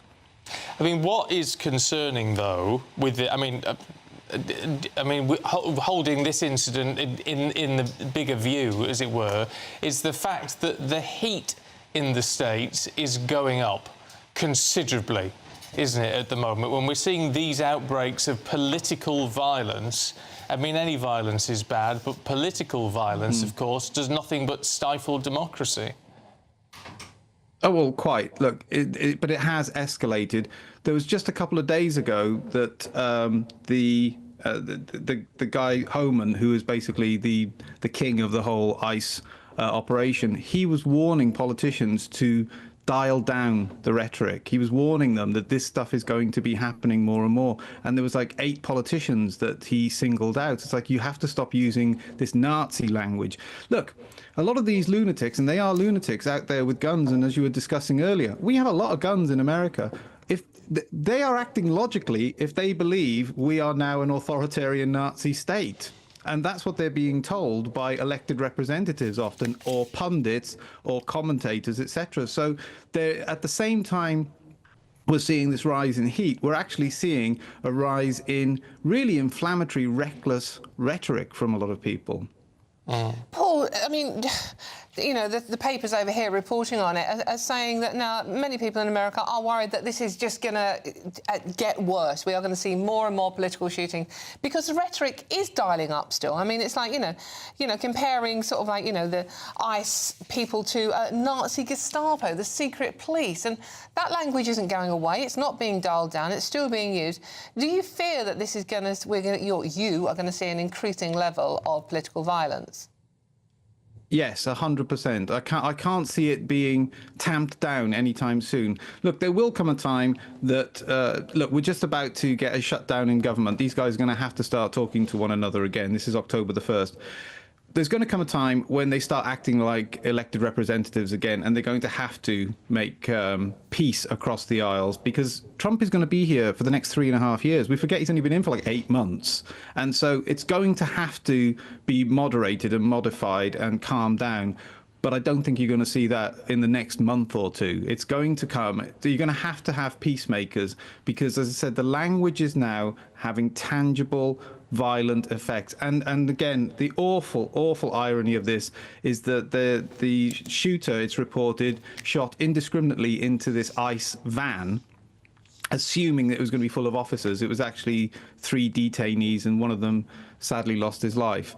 And so this is where we're getting in the if we take it on face value that they were targeting ICE officers, they actually have killed and critically injured 2 detainees, and fatally wounded a Mexican detainee. And so it's going to have to, but I do think we're going to begin seeing that. I think a lot of people, since the Charlie Kirk incident, are starting to understand the power of their words. And we have the midterm elections. I don't want to sound cynical or flippant, but we have the midterm elections. There's going to have to be people standing up above this recklessness and acting like leaders again. That's going to come. But like I said, we are going through this very febrile, reckless time at the moment in the United States.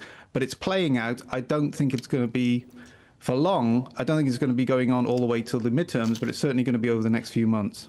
OK, Paul, thanks very much indeed. It was interesting following the death of Charlie Kirk, and there's been lots of stuff on social media. And I'll tell you what I found most striking, actually, was those people who really disagreed with what Charlie Kirk was saying, but still saying, if you believe it was right for him to die, then you have nothing in common with me. Yeah. And sometimes it's more powerful when it's people who don't agree with someone who then are critical of people who've taken action. And the irony with Charlie Kirk was all about the debate, not the hate. Yeah. He tried to do, but when you've got guns, I mean, the language, that they're using to describe law enforcement, Nazis, the Gestapo. No.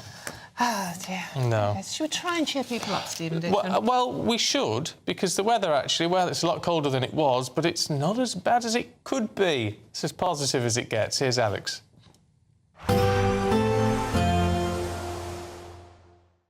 Expect warm spells with the odd rude interruption. Boxed Boilers sponsors the weather on GB News. Good morning, I'm here with your GB News weather update coming to you from the Met Office. Another fine day for many of us today. In fact, there could be more sunshine on offer than we've seen through some recent days, albeit with a bit of a breeze towards the southeast and also the far northwest. Otherwise, generally light winds and, like I said, lots of sunshine, lots of blue sky, just a little bit of cloud bubbling up here and there. With the sunshine, where you get it, it is going to feel relatively warm. Temperatures peaking in the high teens, possibly even just about scraping into the low 20s Celsius, obviously feeling a bit fresher towards the southeast and northwest where we have that brisk breeze. Later on as we go through this evening, staying largely fine. There's some clouds nearby to the far northwest of Scotland, but not really expecting that to make much headway in, so really it's going to be a dry end to the day across Scotland with some late sunshine as well. A similar story across much of Northern Ireland and across the bulk of England and Wales as well. Some late sunshine here, albeit with a little bit of cloud perhaps pushing across parts of Lincolnshire and some thicker cloud around Kent. Maybe 1 or 2 showery bursts mixed in with this as well. Then as we go overnight, a little bit more patchy cloud will come in from the east at times. Most places though staying dry with clear skies, and similar to recent nights with the clear skies and mostly light winds, again we're going to see our temperatures taking a bit of a drop. Towns and cities, yes, generally holding up in the mid to high single figures, but away from the more built up areas, temperatures will drop close to, if not a little bit below freezing, so a fresh, chilly, maybe even frosty start to the day for many of us tomorrow. Then through tomorrow, more cloud coming in from eastern parts, and where it's thick enough, a few spots of rain here and there. Further west, staying dry, brighter, and often quite sunny, but worth bearing in mind there is a band of rain out to the west of us. This is going to arrive in time for the weekend, so most of us will see a bit of rain on Saturday. Temperatures tomorrow, well, not quite as high as today because of the thicker cloud pushing in. Expect warm spells with the odd rude interruption. Boxed Boilers sponsors the weather on GB News. Yeah, still to come, 7 in 10 teachers say they lack the support they need from key services. Is it a time to get more support? We'll debate that next. This is GB News with him, Stephen, and me, Dawn.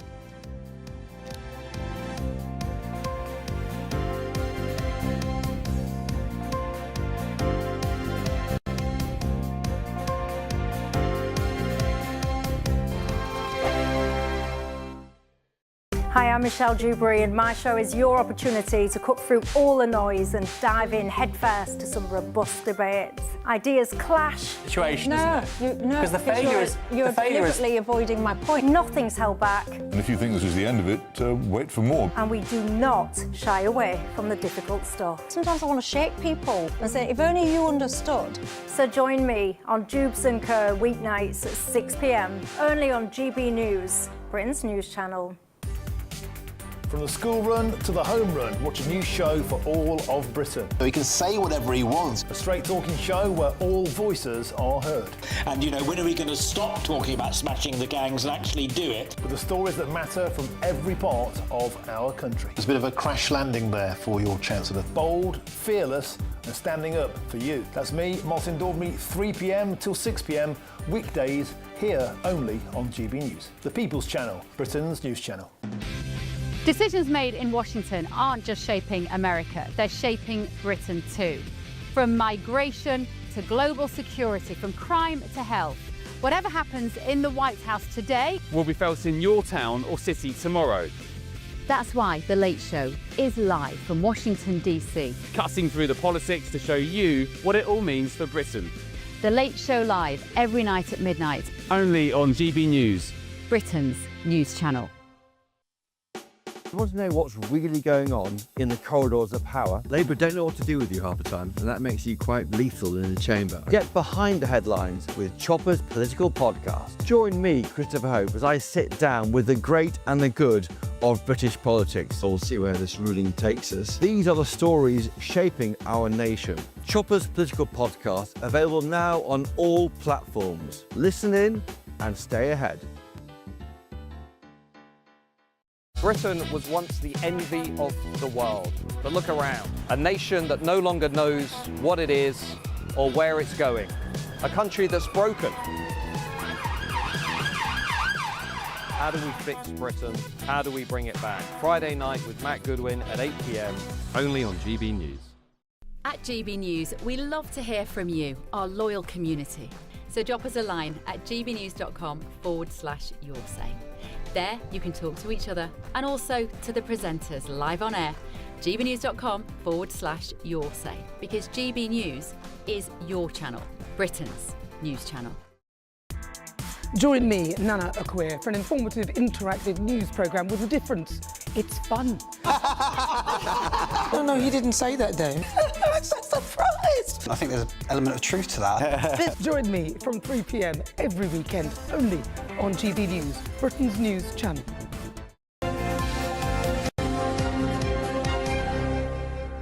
$7.23, time for the Great British Giveaway. Your chance to become our biggest ever winner. Here's how you enter.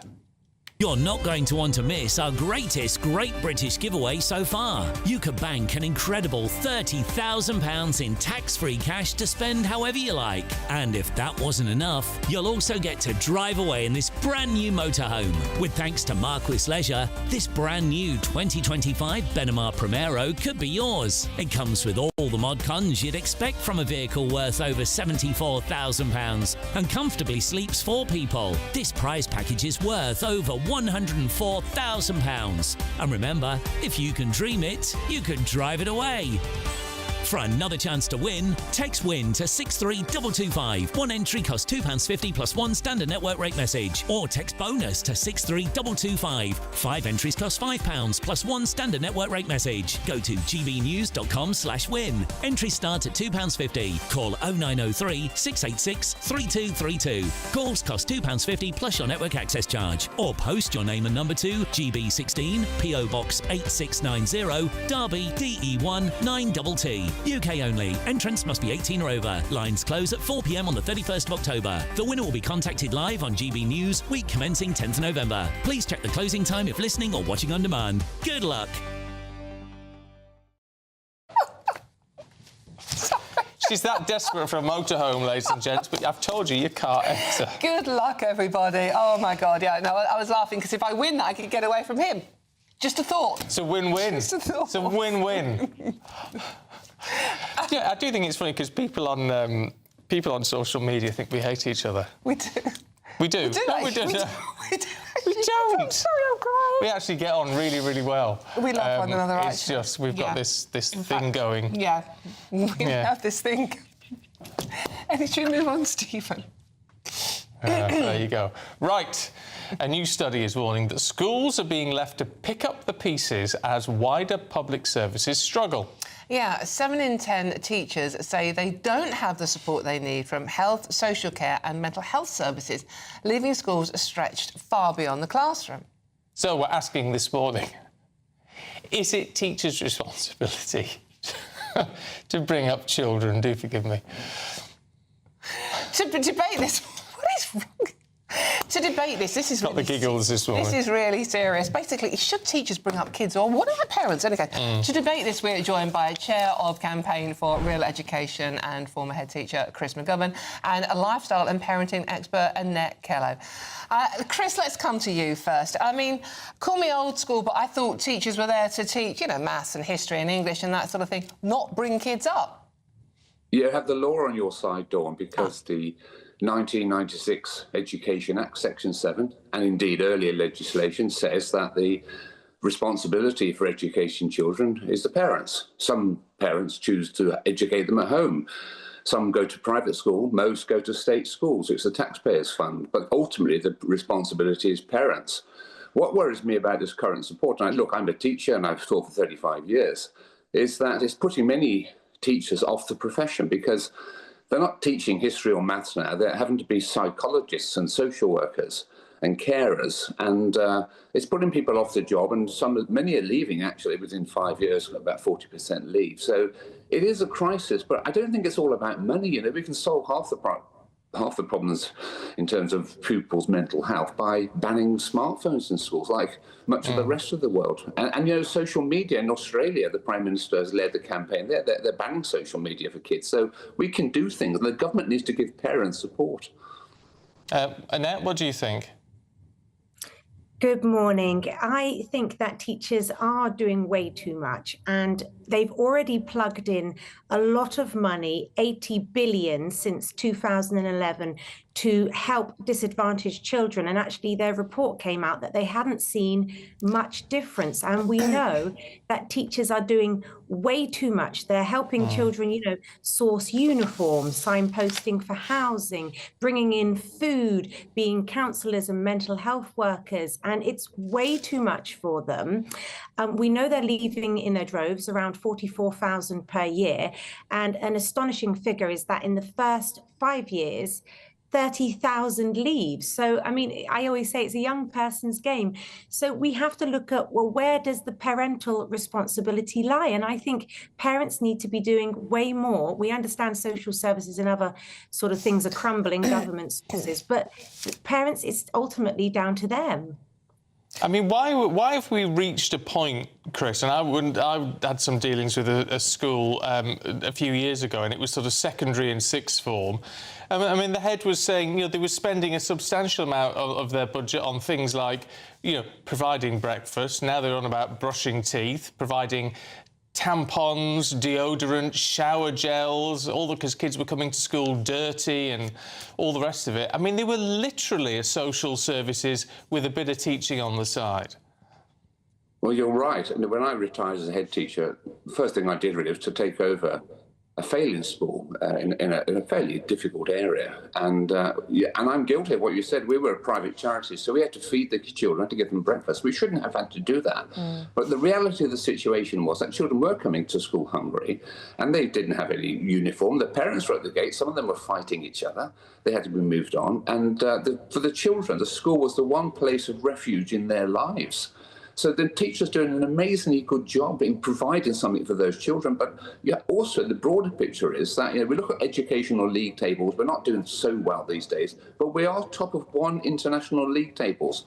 Our kids are the unhappiest in Europe. And you know, the kids in Romania, which are a comparatively poor country, are miles ahead of us in terms of happiness. So we need to think about this. What's going wrong? And I don't think it's just about money. kids aren't unhappy because they don't have the money.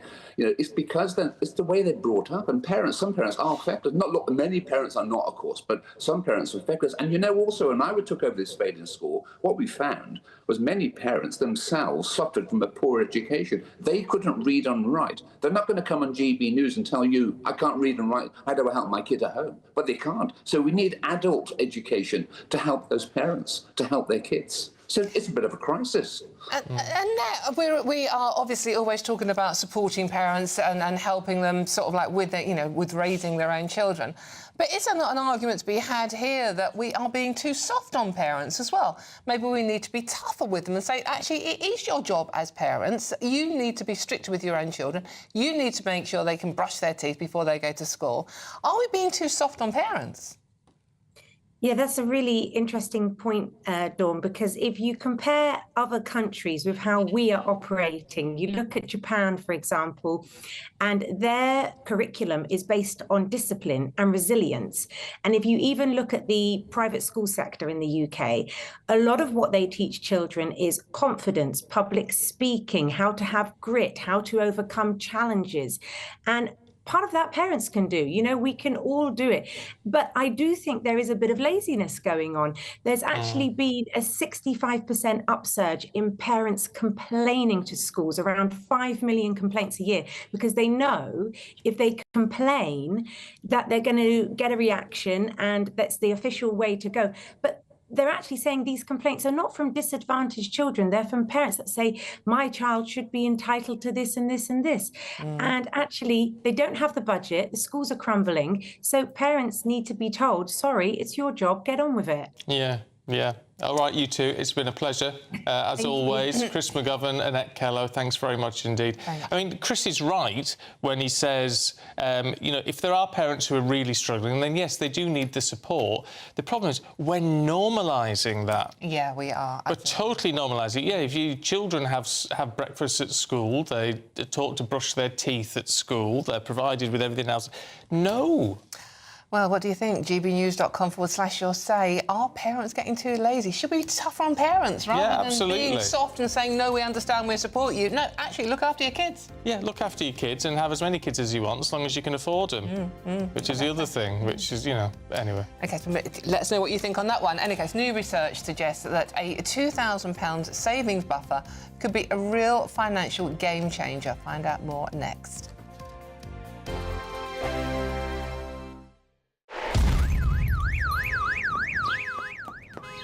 Crash Law 24 sponsors GB News Traffic and Travel Report. Good morning, this is the latest AI travel news from gbnews.com. Today, in Dunblane, the A9 northbound faces restrictions due to a broken down vehicle, so approach with care. On the M60 heading clockwise between junctions 6 and 9, a road traffic incident has resulted in all lanes being closed, with normal traffic expected by 10:15 this morning. Meanwhile, on Surrey's M25 clockwise between junctions 8 and 9, a collision has blocked 2 of 4 lanes. Traffic should return to normal by around 7:52 this morning. And on the trains, passengers should anticipate Elizabeth Line disruptions between London, Paddington and Slough, and also on the Great Western Railway. For more travel news, go to gbnews.com. Crash Law 24 sponsors GB News Traffic and Travel Report. Miriam, you can't be serious. Scrapping the triple lock on state pensions? Madness. Andrew, we just can't carry on pretending. The numbers just don't add up. We've got to be honest with people. We've got to face the facts. That's what people want. Well, that's what you get on GB News and on Britain's Newsroom. Lively debates, lively conversation. Britain deserves a newsroom that puts the facts and your voice first, and we're not afraid to hold power to account. And each other. So join me, Andrew Pearce. And me, Miriam Gates, for Britain's Newsroom, weekdays from 9:30 on GB News. The People's Channel, Britain's News Channel. From the school run to the home run, watch a new show for all of Britain. He can say whatever he wants. A straight-talking show where all voices are heard. And, you know, when are we going to stop talking about smashing the gangs and actually do it? With the stories that matter from every part of our country. There's a bit of a crash landing there for your Chancellor. Bold, fearless and standing up for you. That's me, Martin Daubney, 3 p.m. till 6 p.m, weekdays, here only on GB News. The People's Channel, Britain's news channel. Decisions made in Washington aren't just shaping America, they're shaping Britain too. From migration to global security, from crime to health. Whatever happens in the White House today will be felt in your town or city tomorrow. That's why The Late Show is live from Washington, DC. Cutting through the politics to show you what it all means for Britain. The Late Show live every night at midnight. Only on GB News, Britain's news channel. Britain was once the envy of the world. But look around. A nation that no longer knows what it is or where it's going. A country that's broken. How do we fix Britain? How do we bring it back? Friday night with Matt Goodwin at 8 p.m. Only on GB News.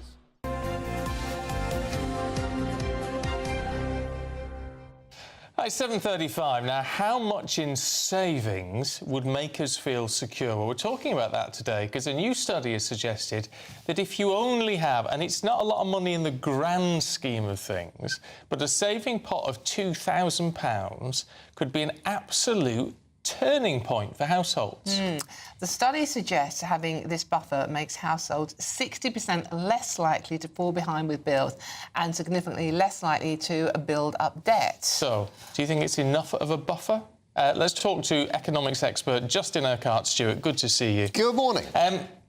Look, I mean, let's be realistic. For a lot of people, £2,000 is a lot of money. It's a lot of money. But in the grand scheme of things, it's not that much to say it's going to have that much impact. It's a buffer, but it's a tiny buffer. Yeah. That's one of the problems. We should have been taught at school, actually, when you're saving your money, learning all about mathematics, actually, how much money do you need to put aside? The trouble is, we don't find out until actually we're already grown up and got kids, and it's too late by that stage, and you're trying to pay the gas bill. Yeah. No, you need to have this is proper planning, and let's assume one can actually build it up 6 months' worth of cash set aside. And that sounds like that can be an awful lot. That's not easy to do. But if you can think about if I've got to start building that up, that's quite often going to be a lot more than £2,000. But nonetheless, £2,000 is a start. At least get people the idea, saying, look, put some money aside because the heating is going to go up. There are going to be extra things happening. The roof's going to fall in. If you had a savings account that you started putting into when you started work, at 16, 18, 21, whatever it is, and just put a little bit aside, that £2,000 would build up before that long. Well, I'd say people should start saving when they're naught. Yeah. Right? Produce child there you are. Now, I've got children, I've got parents, whoever you are, all put in some money in here, please. Yes. If you can get a few £1,000s in together, and let's assume, only for the sake of just mathematics, the child, you've got 10 people who put £1,000 in each. If you could get a return of, say, 6-7% on like that over a period of 60, 70 years, right? So imagine these days, it's what we're going to be living well beyond that. You're going to be talking over £1 million without putting any more money in. That's called compounding it over time. You don't get taught that. You think, oh, I've got to bet on the stock market, I've got to bet on the horse racing, trying to get... Actually, just let it compound over time. Don't touch it, just let it build up.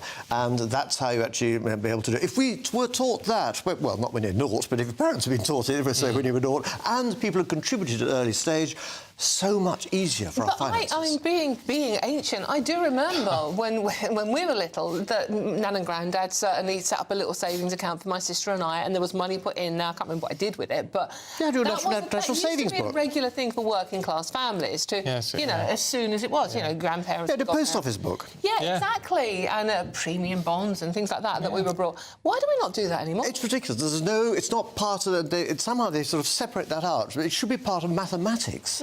Actually, mathematics, all else in this thing, being able to do your long division, all those bits and pieces, that's fine. But actually make it practical. How do I pay the mortgage off? How do I actually save this amount of money? Rather than sitting there saying, I'm never going to be able to... How does my son or child ever be able to buy a house? The answer is, well, actually, they probably don't. You probably will be doing it. But if you were starting early enough, that's how you manage it. But it's about making it appealing as well, isn't it? Because I remember the Midlands. I was a Griffin saver. Yes. The Midlands, which is now HSBC. Yeah, it is, yes. And you got a bag and all this bits and bobs, and you put £1 a month in or whatever it was. You had a little Griffin thing you stuck money in, didn't you? Yeah. But that rate, you know, that got kids interested in saving. Yeah. And once you start seeing it and you start seeing it grow, then you start saying, oh, actually, it works. And you tell people this to start with, they don't believe you. Actually, within a year, and they've started putting a 10 or 20 aside, and suddenly, I didn't realise I had that aside. Start doing that. Now, but start with the parents, so they learn that, and then give that to the children, and give it a kickstart if you possibly can. So 2,000, it's a small buffer, but it's a buffer. The main thing is, with winter coming, and those standard fees, those set fees are going to be going up, prepare for it now. And if you're wondering where to go to, ring around the family. Just very quickly, am I right in thinking that maybe now people are expecting other people to look after them rather than looking after themselves? Well, maybe, but the more they can look after themselves, the better. But unfortunately, where else are you going to be going at the moment? No, it is. If you can plan around the family, that's what families used to do, and across the generations doing it. Unfortunately, we've all been broken up these days into different bits. No, actually pull the family together, and you'll be surprised across several generations how much is your family actually worth. You may not want to speak to them, but actually they're worth something. Yeah, that's one way of looking at it. Justin, thank you very much indeed. Thank you, Justin. Thank you very much. Yeah, I mean, we always did it. No, we were always taught to save. Yeah, no, we had a little bank come around the junior school, and we had little checkbooks and everything. Don't do that anymore, though. Government look after you. Possibly. In any case, you need to save up, because if you fancy fish and chips, they're getting expensive. That's spooky. I was going to say that. Is it? Great minds think alike. Look, there's some fish and chips for you. But they may become a thing of the past. We'll tell you more with Claire and Millie in the papers. Oh, meanwhile, though, before we get to that, here's some, if you're after some holiday sound, here's the forecast for those top European destinations. Can't wait to get in that sea. Lovely and warm. Just like the feeling of having great travel insurance. All Clear Travel Insurance sponsors GB News Travel Destinations Forecast. The heaviest and most thundery rain that's been affecting parts of Central Europe through recent days, that's now starting to ease. But nonetheless, a fair few showers across parts of Greece and nearby countries as we go through Friday. A few showery bursts still across Italy, could still be quite heavy towards the north. Meanwhile, further west across much of Spain and Portugal, it's largely fine, albeit with a few showery bursts pushing towards Madeira and the Canary Islands. Lots of fine weather for most of us through into the weekend. All Clear Travel Insurance sponsors GB News Travel Destinations Forecast. Britain was once the envy of the world. But look around. A nation that no longer knows what it is or where it's going. A country that's broken. How do we fix Britain? How do we bring it back? Friday night with Matt Goodwin at 8 p.m. Only on GB News. I'm Tom Harwood. This is GB News, Britain's news channel. Britain's newsroom. Weekday mornings from 9:30. There's an interesting story, Charlie, in the Daily Mail. A two-year report that claims racism in the UK countryside is getting worse, with abuse normalised and tolerated. What do you think of this academic research? Rubbish. Well, it's a load of old bunk. Yes, yeah. 2 years, as you say. 2 years to interview how many people? 115. It took 2 years. Very scientific. And this is where, people often ask about, what you do when you go to university, or the tuition fees that people have been paying. University of Leicester, where this report was undertaken, have funded this 2 year holiday spree by the sounds of things and cobbled something together at the end. 115 people, that's nobody. But they've asked the question about, do you feel that the countryside is effectively exclusive in any kind of particular way?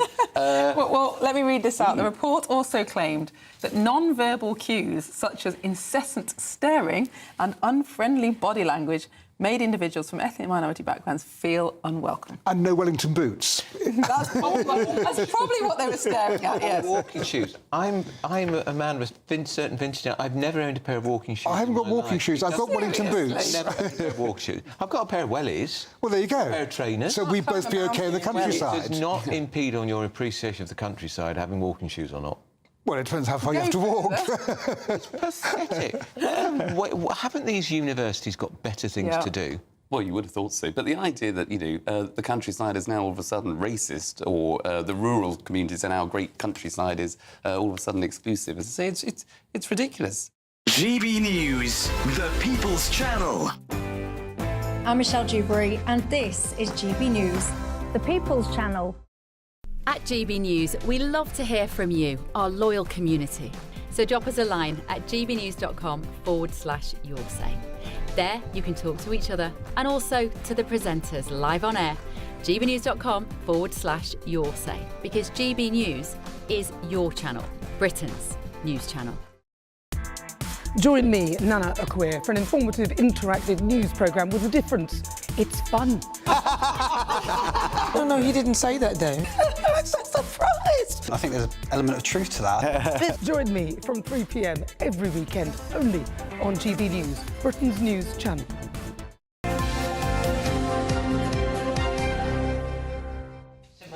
Right, 7:45, time to see what's in the papers with political correspondent for The Independent, Millie Cook, and the broadcaster Claire Muldoon. Good morning to you both. Millie, can we start with cod fishing in the Express? We can. I think this story it seems to be bad news for fish and chips. So it's basically the sort of body that regulates fishing or provides advice on how much we should be fishing has said that we should next year have a total stop on cod fishing. So there's been a 61% decline in cod stocks in the past decade. And they're basically saying if we don't want stocks to go down to zero, we need to stop entirely over the course of the next year. However, it's just a recommendation, and the actual sort of quotas are set by political negotiations between the UK and the EU and Norway. So whether it will have an actual impact next year, we're not sure yet. But, I mean, it's not good news for the next sort of few years, because if we do crack on with fishing because of those quotas, you may find that your cod's not available when you're trying to get fish and chips. Claire, is this one of these stories where we stop doing something yet everybody else carries on doing it, i.e. the French? But it's not that. They've actually been told that this has not been inevitable. This is not news, really. I mean, the old adage of wrapping up your fish and chips in yesterday's newspaper is not going to happen. It's not sustainable, ironically. And again, it's between the EU, Norway, as Millie said, and the UK. There are other alternatives. I don't think anyone would appreciate going in and asking for polak or whatever it's called, or some plaice or some other hard fish, meaty fish, and chips. It's just not the same, is it? Haddock and chips, cod and chips, yes, thanks very much, on a Monday night. A Friday night, mostly. And I just wish that we could just have some form of sustainability. I just wish that we could just fish in our waters, have our cod and chips, eat them up, enjoy, and then go home. Yeah, well, you've got to protect the stocks, though, haven't you? Well, how do we make them? How do we get more fish in? Yeah, you've just got to. You've got to have this moratorium, haven't you, and just let them start reproducing more. I mean, it's not good for the fishermen. Yeah, well, certainly the small fishing boats. It's a dying industry. There's great big trawlers now. They're just scooping everything up. But, which is a shame, because communities will be lost through this as well. But they'd be lost anyway if you carried on fishing and the stocks disappeared. Only for cod, yeah. I mean, this is the problem. It's lose-lose on this one. Yeah, talking of losing, Millie, let's talk about Sadiq Khan, shall we? Khan claims Donald Trump has a crush on him. I mean, it's a fun response. There's been a sort of long-running war of words between Donald Trump and Sadiq Khan, and it comes after Trump's sort of latest tirade, speaking at the UN. He sort of said he's the worst mayor, and he took aim at London, effectively, partly over migration, but I think it was more of a broadside. But Khan gave a couple of interviews hitting back. Initially, his spokesperson sort of said, we're not going to engage. And then I think Sadiq Khan sort of said, no, I am going to engage. And he sort of said, I'm living rent-free in Trump's head. I think the US president's got a crush on me. He also didn't hold back. He said the US president was racist, sexist, misogynistic and Islamophobic, which is a massive contrast with the way that Keir Starmer deals with the US president, who's, I mean, Keir Starmer and the US president have a very good relationship. He always refrains from making any comment or criticism of the US president. So for Sadiq Khan, I think one of the interviews, he was sat on a London bus and just let it rip at the US president. I think it will make Downing Street slightly uncomfortable because obviously it's not good. It's embarrassing having this. It's good fun to watch, though, isn't it? It's great fun. It's good fun to watch. Why is Sadiq Khan still there? He's living rent-free in London, actually, so let's get that point across. And I don't think... People keep electing him, to be fair. Huh? People keep electing him, to be fair. But why? That's what I don't understand. Why is he still there? He is Sadiq Khan, in my view, because he hasn't been able to do anything. But he's driven London to an absolute... He's driven London underground. Well, in fact, maybe he should take over the strikes then and drive London even further when they're striking. A lot of people watching and listening would agree with you, but he got an increased vote share in the last election, didn't he? Well, it's ridiculous. It's like voting for... It's like lemmings, you know, but it's democracy. falling off the cliff. It's ridiculous. Democracy. We need to change. People need to be informed. Glad I don't live in London, so I can just ignore it. Well, you are, aren't you? You do that. Yeah. You just leave the rest of us to, you know, muddy the... You know, get round things and try and work and try and get places. To be fair, I do agree with Sadiq Khan. I love London. I never want to move out of London. It's where I was born and where, you know, I want to die. But not through knife crime, not very soon, by the way, just putting that one out there.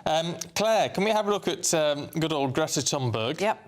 What's going on? Well, she's on these flotillas, of course, that's trying to deliver aid to Gaza.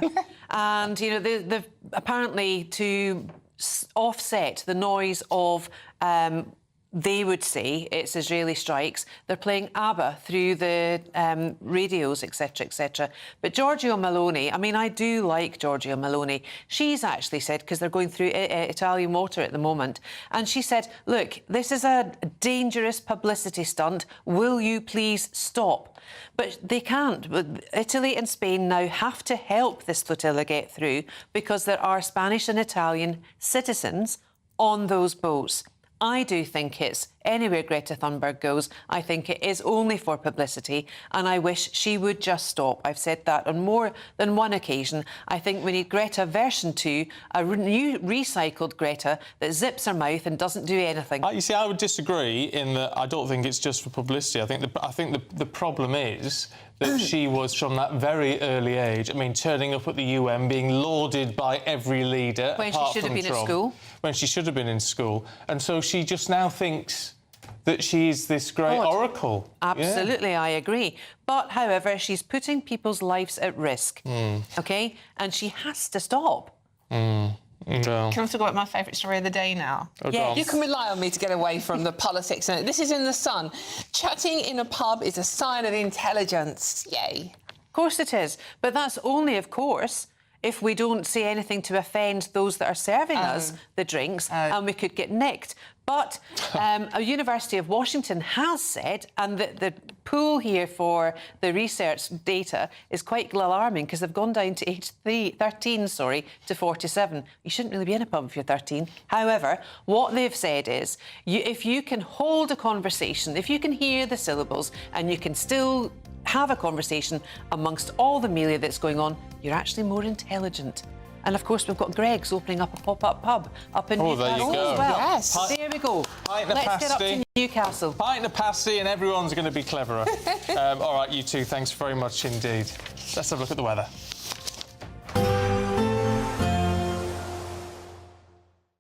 Today, clouds overhead. Total zen within. Box Solar sponsors the weather on GB News. Good morning, I'm here with your GB News weather update coming to you from the Met Office. Another fine day for many of us today. In fact, there could be more sunshine on offer than we've seen through some recent days, albeit with a bit of a breeze towards the southeast and also the far northwest. Otherwise, generally light winds and, like I said, lots of sunshine, lots of blue sky, just a little bit of cloud bubbling up here and there. With the sunshine, where you get it, it is going to feel relatively warm. Temperatures peaking in the high teens, possibly even just about scraping into the low 20s Celsius, obviously feeling a bit fresher towards the southeast and northwest where we have that brisk breeze.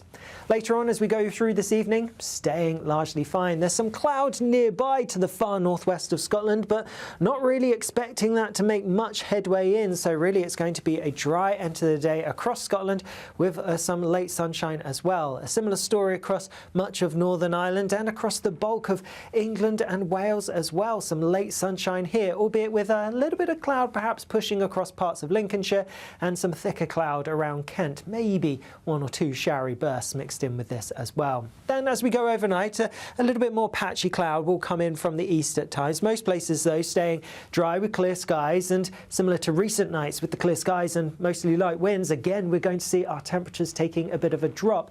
Towns and cities, yes, generally holding up in the mid to high single figures, but away from the more built-up areas, temperatures will drop close to, if not a little bit below freezing. So a fresh, chilly, maybe even frosty start to the day for many of us tomorrow. Then through tomorrow, more cloud coming in from eastern parts, and where it's thick enough, a few spots of rain here and there. Further west, staying dry, brighter, and often quite sunny, but worth bearing in mind there is a band of rain out to the west of us. This is going to arrive in time for the weekend, so most of us will see a bit of rain on Saturday. Temperatures tomorrow, well, not quite as high as today because of the thicker cloud pushing in. Today, clouds overhead, total zen within. Box Solar sponsors the weather on GB News.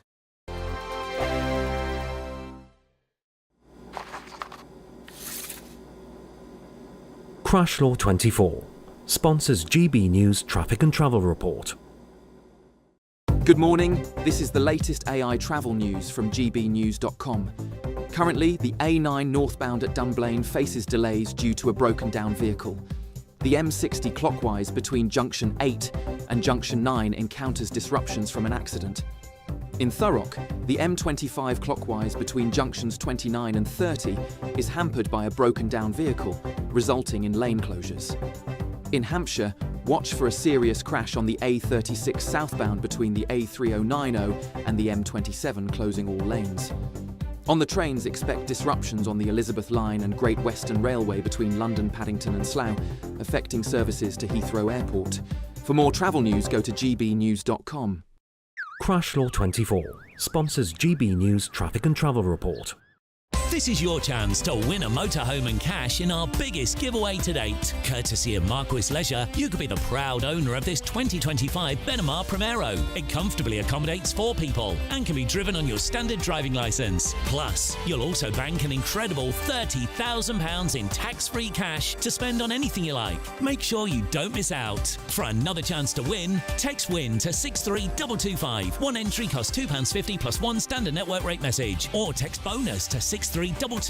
5 entries cost £5 plus 1 standard network rate message. Go to gbnews.com/win. Entries start at £2.50. Call 0903 686 3232. Calls cost £2.50 plus your network access charge. Or post your name and number to GB16 PO Box 8690 Derby DE1 9TT. UK only. Entrance must be 18 or over. Lines close at 4 p.m. on the 31st of October. Please check the closing time if listening or watching on demand. Good luck. In the GB Newsroom, we bring you the news as it happens. With our team of dedicated journalists across the UK, we're ready to keep you up to date with what's happening every half an hour, every single day. Bulletins here on GB News, the People's Channel, Britain's news channel. Britain was once the envy of the world. But look around. A nation that no longer knows what it is or where it's going. A country that's broken. How do we fix Britain? How do we bring it back? Friday night with Matt Goodwin at 8 p.m, only on GB News. At GB News, we love to hear from you, our loyal community. So drop us a line at gbnews.com/yoursay. There you can talk to each other and also to the presenters live on air. gbnews.com/yoursay, because GB News is your channel, Britain's news channel.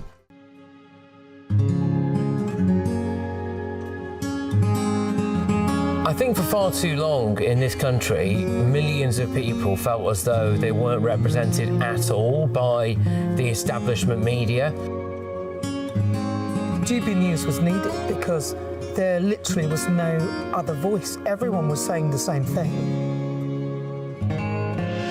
GB News exists because there is a desperate need for fearless journalism that puts the people first. GB News came on the scene as a disruptor. and it has always been a disruptor ever since. The mainstream is all about keeping the status quo as it is, ticking along quite nicely. They don't want to ask difficult questions. But journalism is journalism at the end of the day, and we're not here to serve any masters. Our masters are our audience. Charlie Peters, he gave a voice to the victims of grooming gangs, and now, of course, it's led to a national inquiry. GB News exists to make sure those concerns are put forward and people feel as though what they want to ask is put to those in power. We don't take orders from anyone. We ask the questions our viewers and listeners want answering. I know what's actually being discussed by my family and my friends. Us ordinary, hard-working British people have had enough. We've had enough. They're fed up with the same old establishment nonsense. Everything that we do is opening up conversations that others are afraid to go at. Why are you illegally bringing people into Britain? That is our job. Our job is to get to the truth. If it's important to you watching or listening at home, then it's important to us as well. That's what makes us the fearless champion of Britain.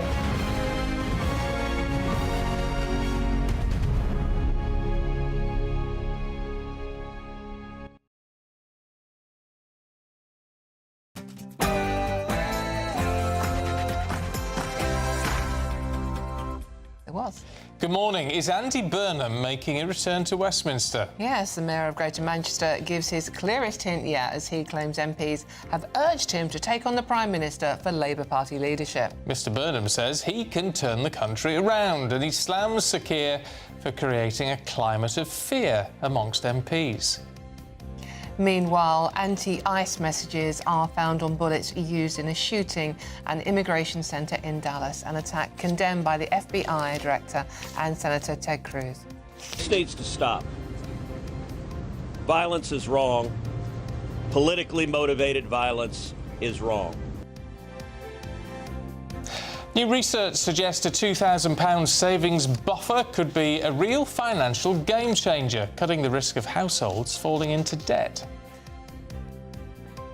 And today marks 75 years of British Wall, a celebration of progress, resilience and innovation. Anna Riley has the story. Ibagum. We're here in Bradford at British Wall's headquarters to celebrate their 75-year history. We'll have more very soon. It's going well. Manchester United and England striker, former that is, Wayne Rooney, opens up about his struggles with alcohol, says he wouldn't have survived without his wife. And more than 550 Essex pupils turned trash into triumph at the county's first ever anti-littering festival, sparking a youth-led push to clean up communities across the country. And the National Cat Awards are back. We celebrate the perfect felines who transform the lives of people across the country, and we'll meet one of them later this hour. Well, it was a bit of a chilly start again this morning, but through today it's looking sunny. Stick around to find out how long the sunshine's going to last. It's just gone 8 o'clock. I'm Stephen Dixon. And I'm Dawn Neeson, and this is GB News Breakfast.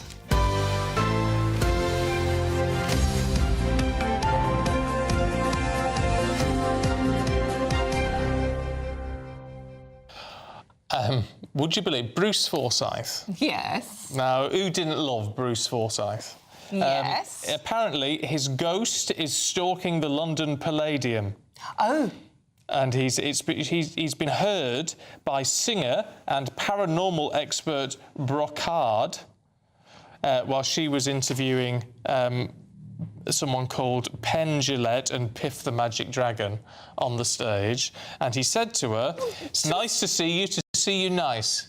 Right, OK. Hold on. So this is a woman that is interviewing a dragon for a start? Yes. Neither Penn nor Piff the Dragon claimed to have sensed the star, but he was definitely there, according to Brocard.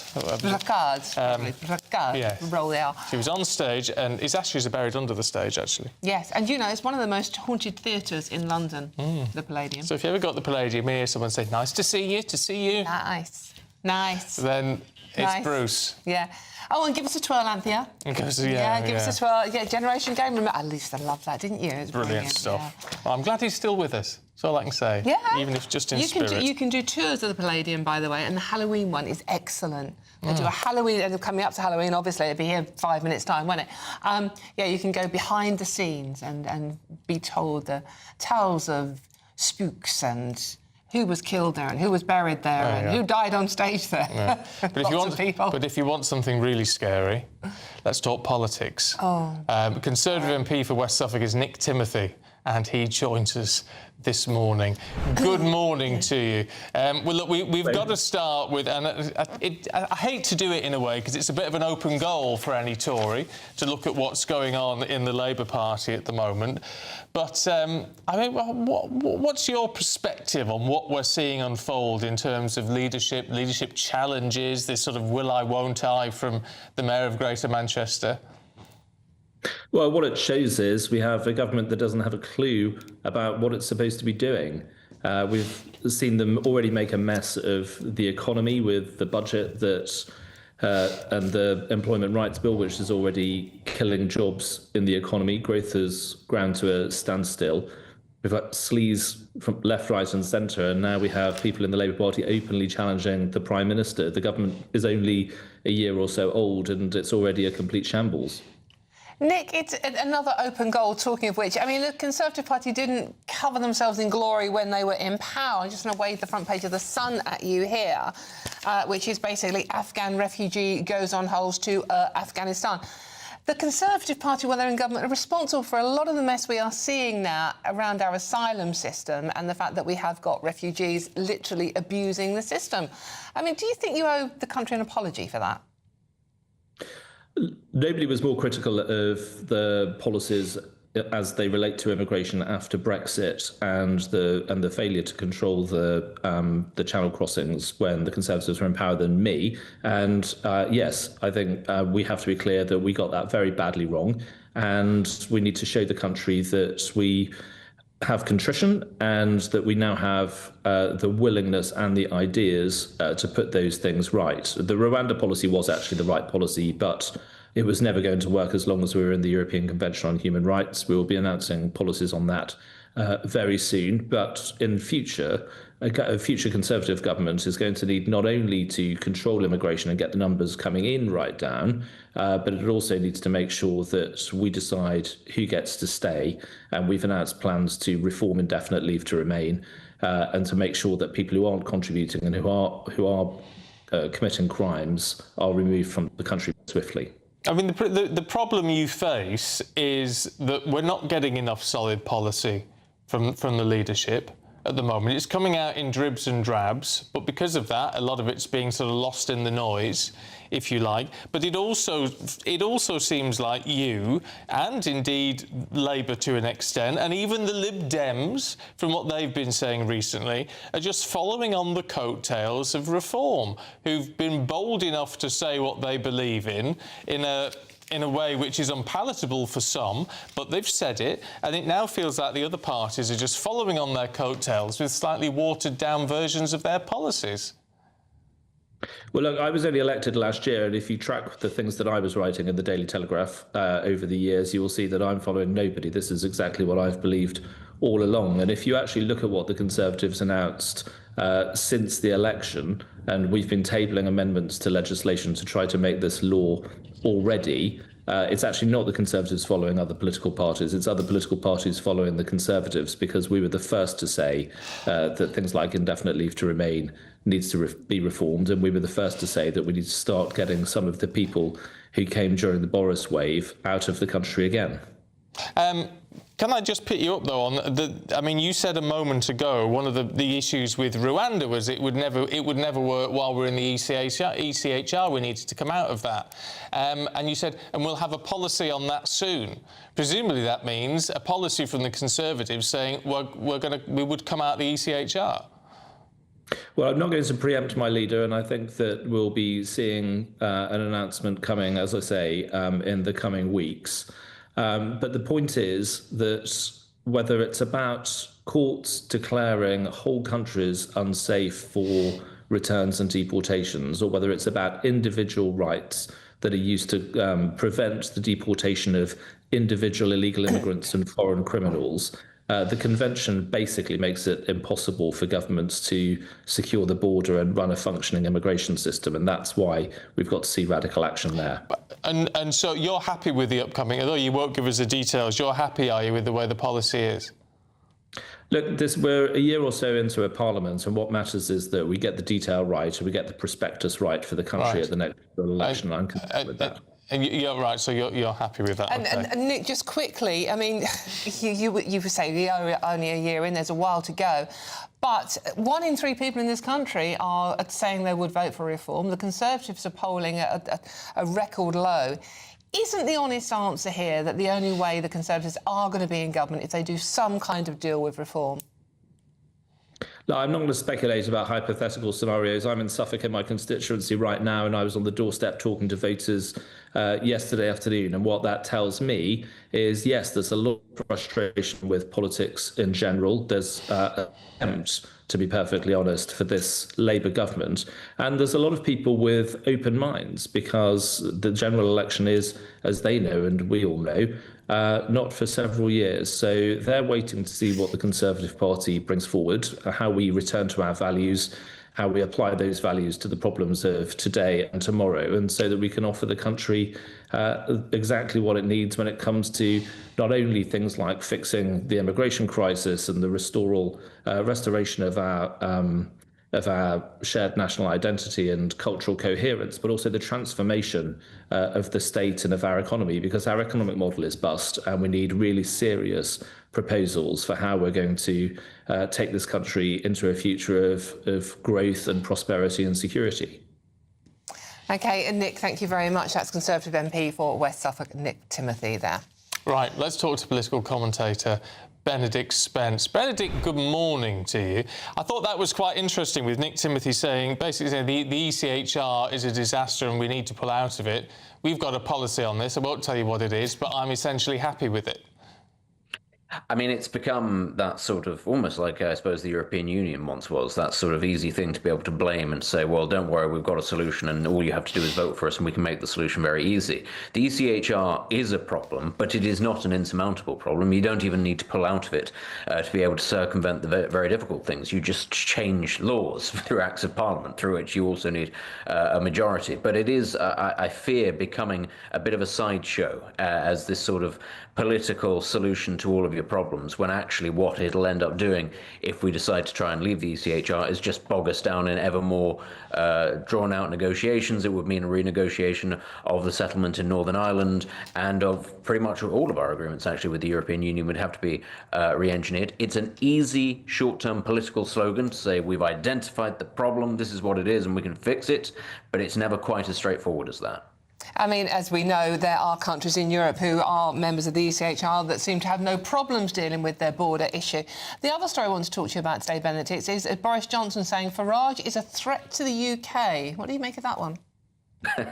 Well, speaking as massive threats to the UK, I suppose Boris Johnson does have some expertise on this, given that one of the topics du jour is immigration, and the word Boris wave has become part of the lexicon, and many people blame him now for something that he's considered, frankly, a strain on the British economy, and also the small boats crisis, which was only exacerbated on his watch. Granted, nobody else has been able to fix it, but nonetheless, that is something I think that is also very much happened under his premiership. Look, Boris Johnson understands that if he's going to have any sort of political relevancy, it's only with the Conservative Party. For the Conservative Party to survive, reform has to die. So it's an existential threat to Boris Johnson, certainly. But right now, I think if you try and spin that argument to the rest of the country, Nigel Farage is dangerous for the economy and dangerous for national security. Most people would say, well, that was an argument that was used about Brexit, and it didn't really happen. The skies didn't fall in. But also, speaking as, frankly, a discredited former Prime Minister and a Conservative, why should we be listening to you? It's not like your track record was particularly good. Well, that's a fair point. Talking about things which are falling apart, I mean, what is going on with government at the moment, Benedict? I mean, with all... It's the fact that it's piling on, Right, all this stuff is piling on, and you've had, I mean, so many resignations over the first year, which is pretty shocking for a first year. And then Angela Rayner, and now all the scandal with Morgan McSweeney, and now Andy Burnham sort of saying, well, I'm not saying I'll run, but here's my manifesto if I wanted to be Prime Minister of this country. I mean, it's got to collapse at some point, hasn't it? I tell you what, it's an incredibly difficult situation to see how the Prime Minister actually manoeuvres out of it, because he is being, as you say, sort of hamstrung by his MPs on the one hand. His Chancellor can't make the cuts or that she says she wants to make because the backbenchers won't allow it. And on the other hand, actually, he has got lots of people on manoeuvres. I don't see where it is that he's able to get out of it. But at the same time, I'm not entirely sure where it is that Labour are able to replace him with anybody, because actually right now, the big names that have actually, if you like, thrown their names into the ring, and I wouldn't say that that's them saying they want to be leaders, simply that are the ones contradicting the Prime Minister in public. Well, they're both major metropolitan mayors. It's Andy Burnham on, the economy and on the society at large, and to a lesser degree, it's Sadiq Khan on Gaza. He came out and said, I think what's going on is a genocide, a complete contradiction of the Prime Minister's own line on this. That was very clearly a shot across the bows as well. What I think is interesting is that both of them are able to criticise the Prime Minister. They are senior members of the Labour Party, but not of the government. So neither of them can be leader. But in a way, that gives them the protection, because it's not like the Prime Minister can punish them, can go after them. They're able to say the things that MPs maybe don't feel they can. Or at the very least, leadership candidates don't feel that they can. So I wonder if Andy Burnham, as much as he might like to be leader, right now he doesn't have the route. Maybe he is running the attack on behalf of somebody else who has yet to emerge. I don't know. Okay. Interesting thoughts. Conference going to be interesting this weekend. A political commentator, Benedict Spencer, for you. Thank you very much, Benedict. Interesting message from Paul Jackson, and a few of you have sent messages in a similar vein. Why do people say Conservatives must do a deal with Reform? Reform voters don't want a Conservative deal. We want a different party, not the Conservatives under a different name, which is interesting. But a lot of Conservatives have defected to Reform. Already got a lot of them. Anyway, right. Today, would you believe, is 75 years of the company British Wool, owned by 35,000 sheep farmers across the country.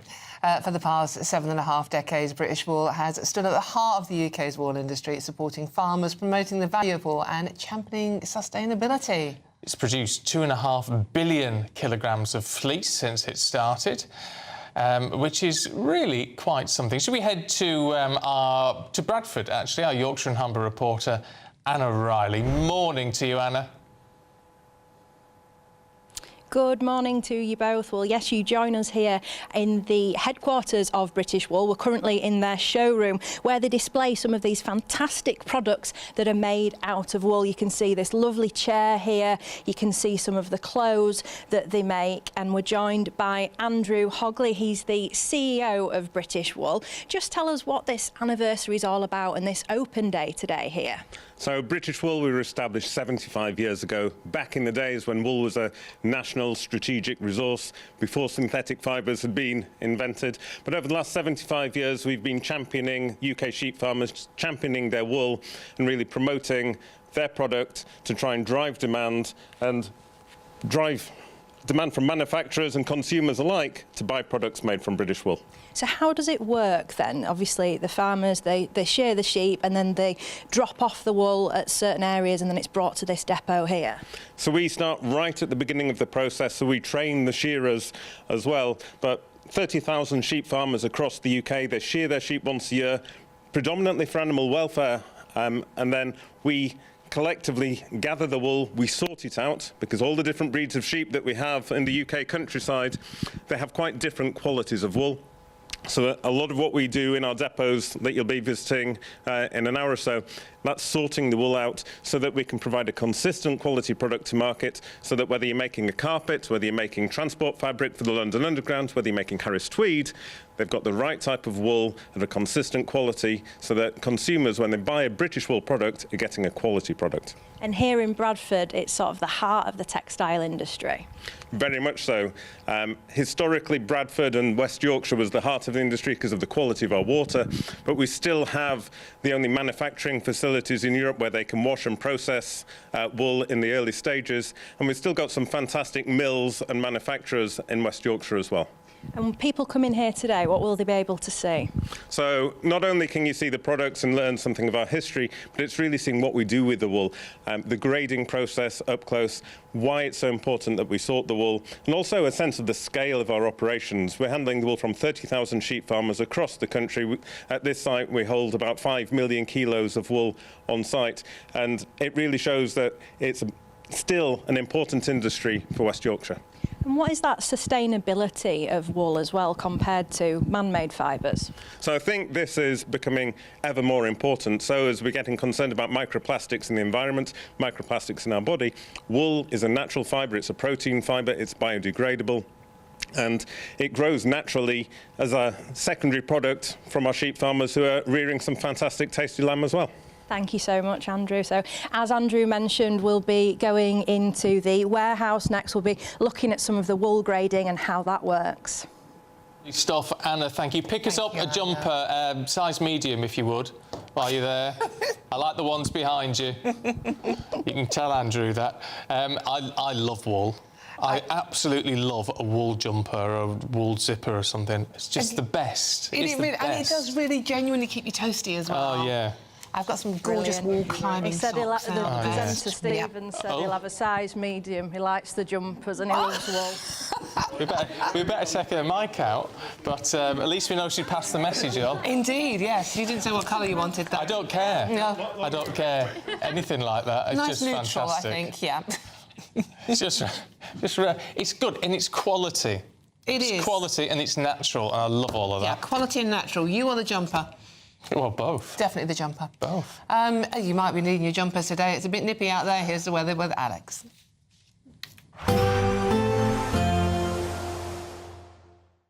Expect warm spells with the odd rude interruption.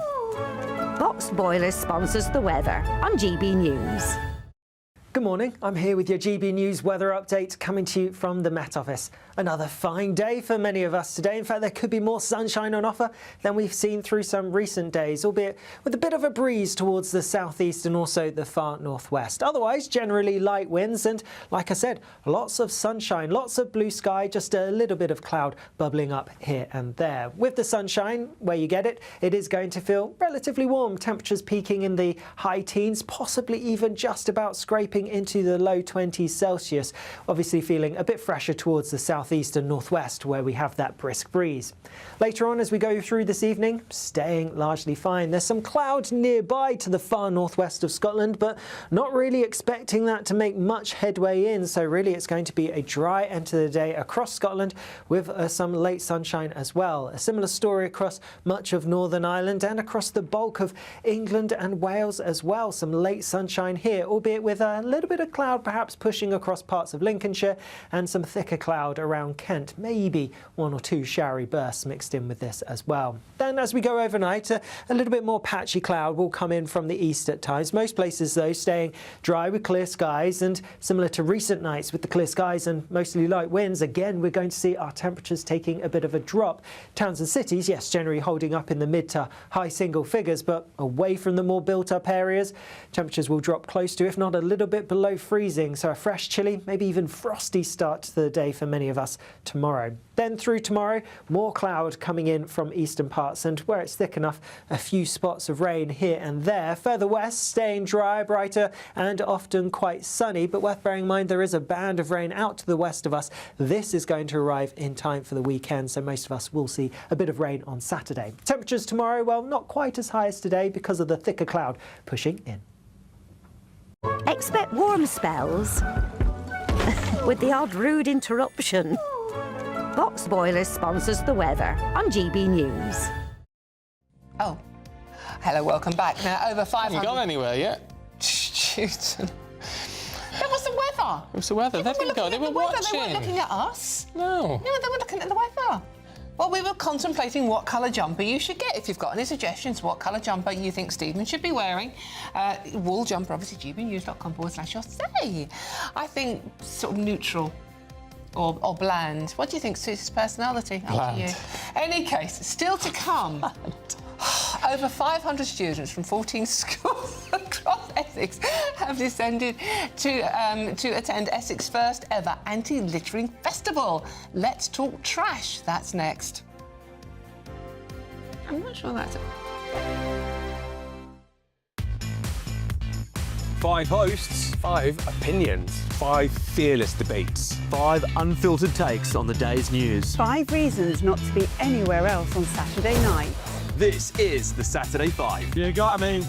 You got me good there. Britain's biggest Saturday night TV show. It's not a bad brand. Yeah. Uncensored. Very, very racist tonight. On the unpredictable. What does she say? Can you translate it for us? And always entertaining. And how can a country go from being led by William Wallace Saturday nights from 6 p.m. only on GB News, the People's Channel. Britain's news channel. You're going to want to stay tuned, trust me. Sunday with Michael Portillo from 11 only on GB News. Oh, yes. It's pretty crass and crude in places, but it is basically making fun of Hitler. And it's a shady shyster producer who politely shtups old ladies to get investment money. And he figures out, with the help of a young, twitchy accountant, that if they take a lot of money in, put on a show that's guaranteed to flop, they won't have to repay the money, and then they're going to do a runner to Brazil. And of course, they think that Springtime for Hitler is the ideal show, and the guy that plays Franz, who's the writer of it, has like a sort of tin pot hat and these pigeons that harmonise with swastikas on their back. For me, he kind of stole the show. I thought he was wonderful. But they basically put on this show, and of course it becomes a hit. And people think that it's a satire when they were trying to outrage and horrify people and get the show to close. Because they learned that they could make more money with a flop than they could with a hit. Yes, because they don't have to repay anybody. Yeah. So that was the idea behind all of that. It's wonderfully done. This was at the Menier Chocolate Factory before. I didn't love it quite as much there. I just thought it was a little bit cramped. And this is a show that it's broad. It needs big moments, big swings. I liked it. It's on at the Garrick. It's all the way through till January. I just grinned all the way through. It's brilliantly done. Everyone on stage. Andy Nyman in the lead as Max Bialystock is absolutely sensational, filling very big Nathan Lane and Zero Mostel boots. But I think the whole cast is great. I just think everyone is up there absolutely going for it. And you saw it, no? My mouth was on the floor at some moments. I mean, it is bawdy, it is outrageous. Yeah. And the show stands up. It's still relevant. It's still, about possibly what's going on in the world everywhere as well, and fascism and dictatorships, but also about the proper use of satire. GB News, the People's Channel. In the GB Newsroom, we bring you the news as it happens. With our team of dedicated journalists across the UK, we're ready to keep you up to date with what's happening every half an hour, every single day. Bulletins here on GB News, the People's Channel, Britain's news channel.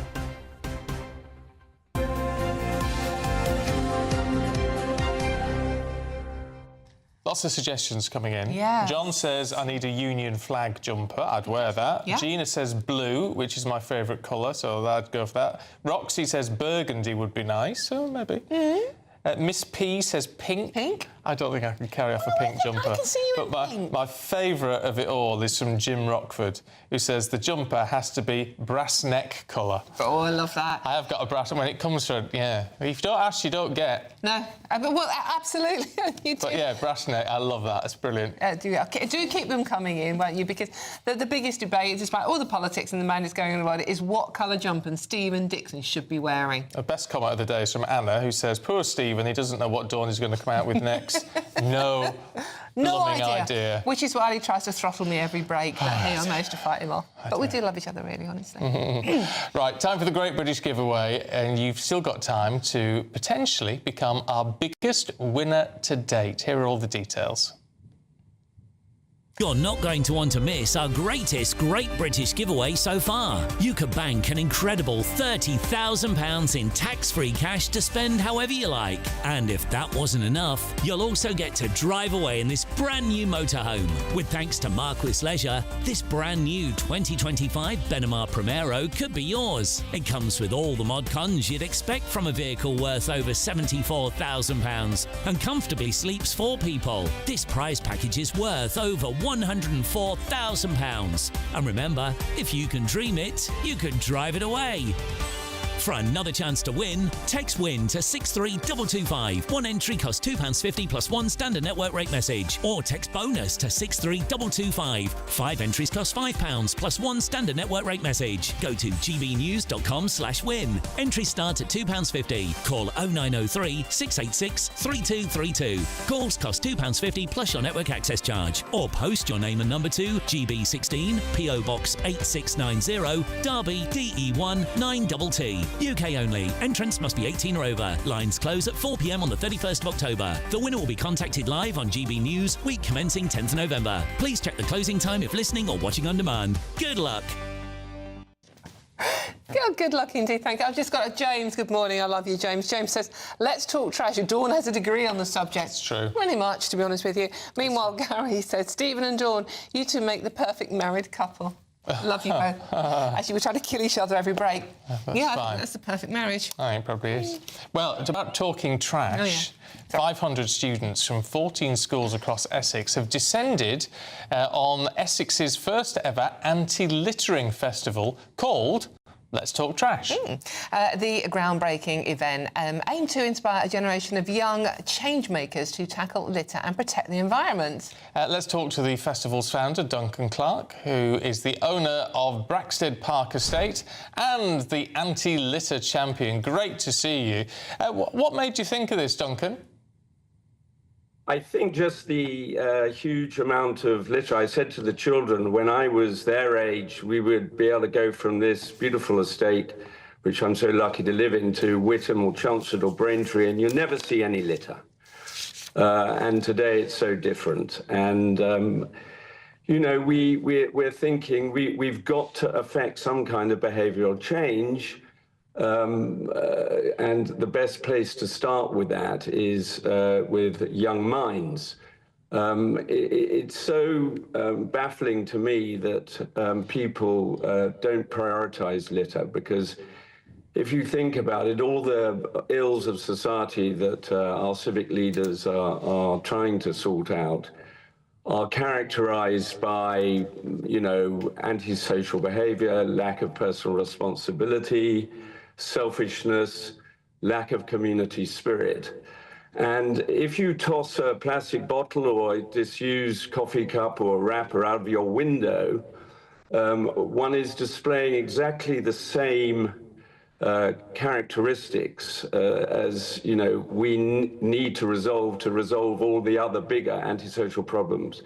So you can't try and solve those whilst at the same time indulging litter, not only the placement of the litter, but the lack of clearing up of the litter, because what that litter is screaming out at you saying is it's okay to be antisocial, it's okay to be selfish, it's okay to have no community spirit. And of course, the two things are the same, different sides of the same coin. And I don't know if you remember 2 generations ago, the fantastic campaign against drink driving. And almost overnight, it became socially totally unacceptable to drink and drive. And that's what we need to do with litter, no question about it. But absent that, I mean, let's hope that comes along. But absent that, what we've decided to do is try and get into the minds of young people in Essex, because they are the voters of tomorrow, and they'll grow up wanting to change that, and then hopefully the politicians will listen to them and say, oh my goodness, this is now a priority, because people deprioritize litter, and I think that's the reason for doing the festival, to try and get something going. Duncan, I do remember a couple of generations ago that, you know, when we were kids, we did have public information adverts Don't about... litter Britain. Yeah, picking litter up, Yeah. and there was loads of TV adverts, and, you know, if I'd have ever gone anywhere near it, which I wouldn't have done, I'd get a clip round the ear from my mum and dad. What reaction are you getting from today's children? Are they a bit astonished about the fact that they shouldn't throw litter around? Yeah, no, every time you ask the question, has anybody seen anyone littering? Up went 500 hands. Have you ever littered? And up went to sort of 10 very brave little hands. But obviously, anytime you ask anybody about litter, they disapprove. But guess what? They're doing it. And what we've got to do is try and start something here. And you know, what I'd really love to happen, we started last year with one school, 300 children. This year we had 15 schools, 500 children, and a lot more schools applying. We could have had 1,000 kids here, but we just don't have room. But what would be great is if other districts in Essex start to copy us, and then hopefully next year it gets a bit bigger, and then maybe our neighbouring counties like Suffolk, Cambridgeshire, Hertfordshire, maybe even East London start to notice. And then it spreads to East Anglia, and then it spreads sort of south of England. I must point out, by the way, that there are parts of this country. I was in North Yorkshire 2 weekends ago, no litter, no litter. So they've still got what it takes, civic pride, community spirit up there in the country lanes of North Yorkshire, for instance, and no litter at all. So we've got to try and take a leaf out of their book. And other countries like Japan and Scandinavia, it's just never thought of. It's inconceivable that those communities litter, and we've got to get back there. We've got to get back there, and I think getting the young to think that way is the way to do it. Duncan, it's good to talk to you. Thank you, Duncan. Keep up the good work. Thanks very much indeed. Thanks for having me, guys. Thank you. I do think it's instilled in it. We were taught it at school, especially from the lakes, where you obviously don't want to litter up the lakes. But as a result now, I couldn't throw anything out the car window. Couldn't possibly. It's like against everything that's ingrained in me now. Yeah, absolutely, because we're brought up like that. So what are kids being taught now? No, nothing about it. That it's acceptable to chuck stuff on the floor? I don't, in any case. But don't go anywhere, as next we'll be talking all things CAN Awards. But first, if you are travelling for work or school, here is the traffic and travel update for you.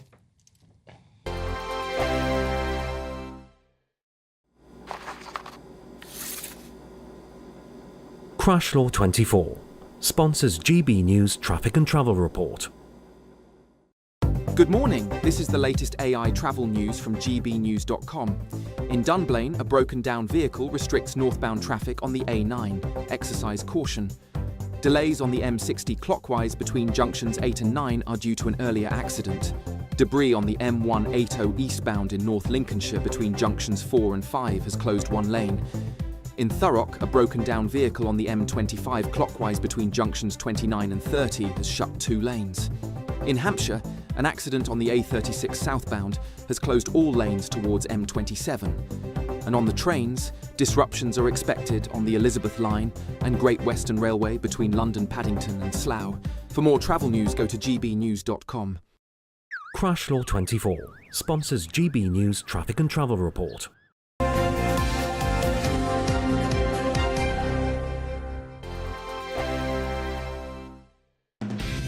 Decisions made in Washington aren't just shaping America, they're shaping Britain too. From migration to global security, from crime to health. Whatever happens in the White House today will be felt in your town or city tomorrow. That's why The Late Show is live from Washington, D.C. Cutting through the politics to show you what it all means for Britain. The Late Show live every night at midnight. Only on GB News, Britain's news channel. Westminster's full of talk, but out here, it's the real world. Am I allowed to talk then? No, that's it. This is where it matters, real people and real lives.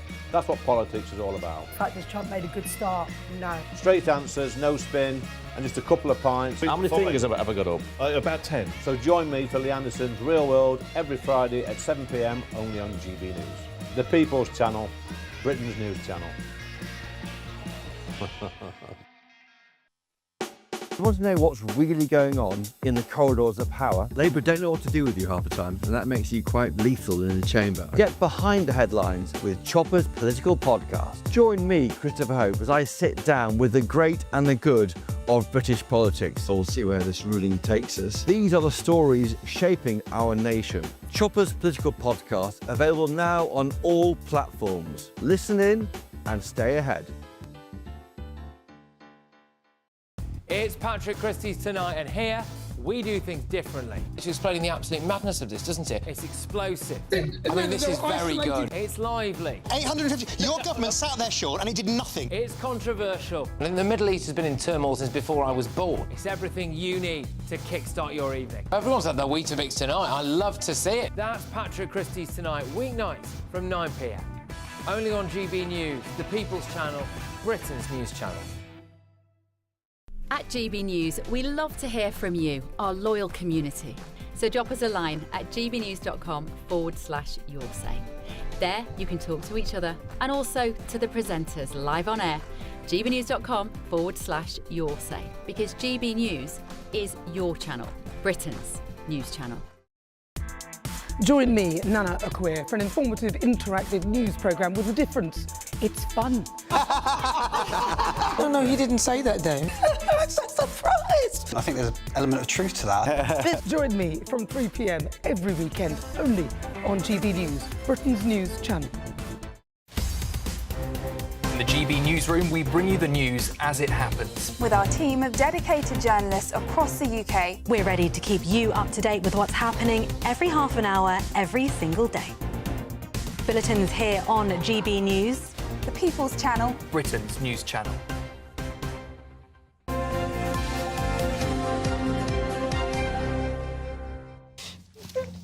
OK, now I'll do this bit because you've been biased because you've done this, haven't you? Now, a lot of us are fans of cats, but for some people, cats might be even more important to their lives. Yes, cats who've been described as transforming lives were honoured yesterday at the National Cat Awards, of which I was once a judge, and celebrated the pets who've gone above and beyond. Some of the winning cats last night were Carrot, a 22-year-old cat with only 3 remaining teeth. Fizz, who treks around his local town with 1.6 thousand... Hold on. 1.6 thousand friends on... It's a cat on Facebook.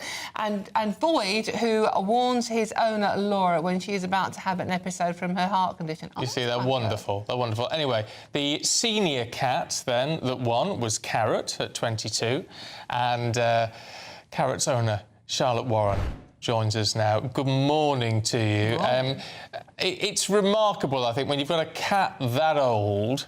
That's quite something in and of itself. It must have been lovely to see him honoured.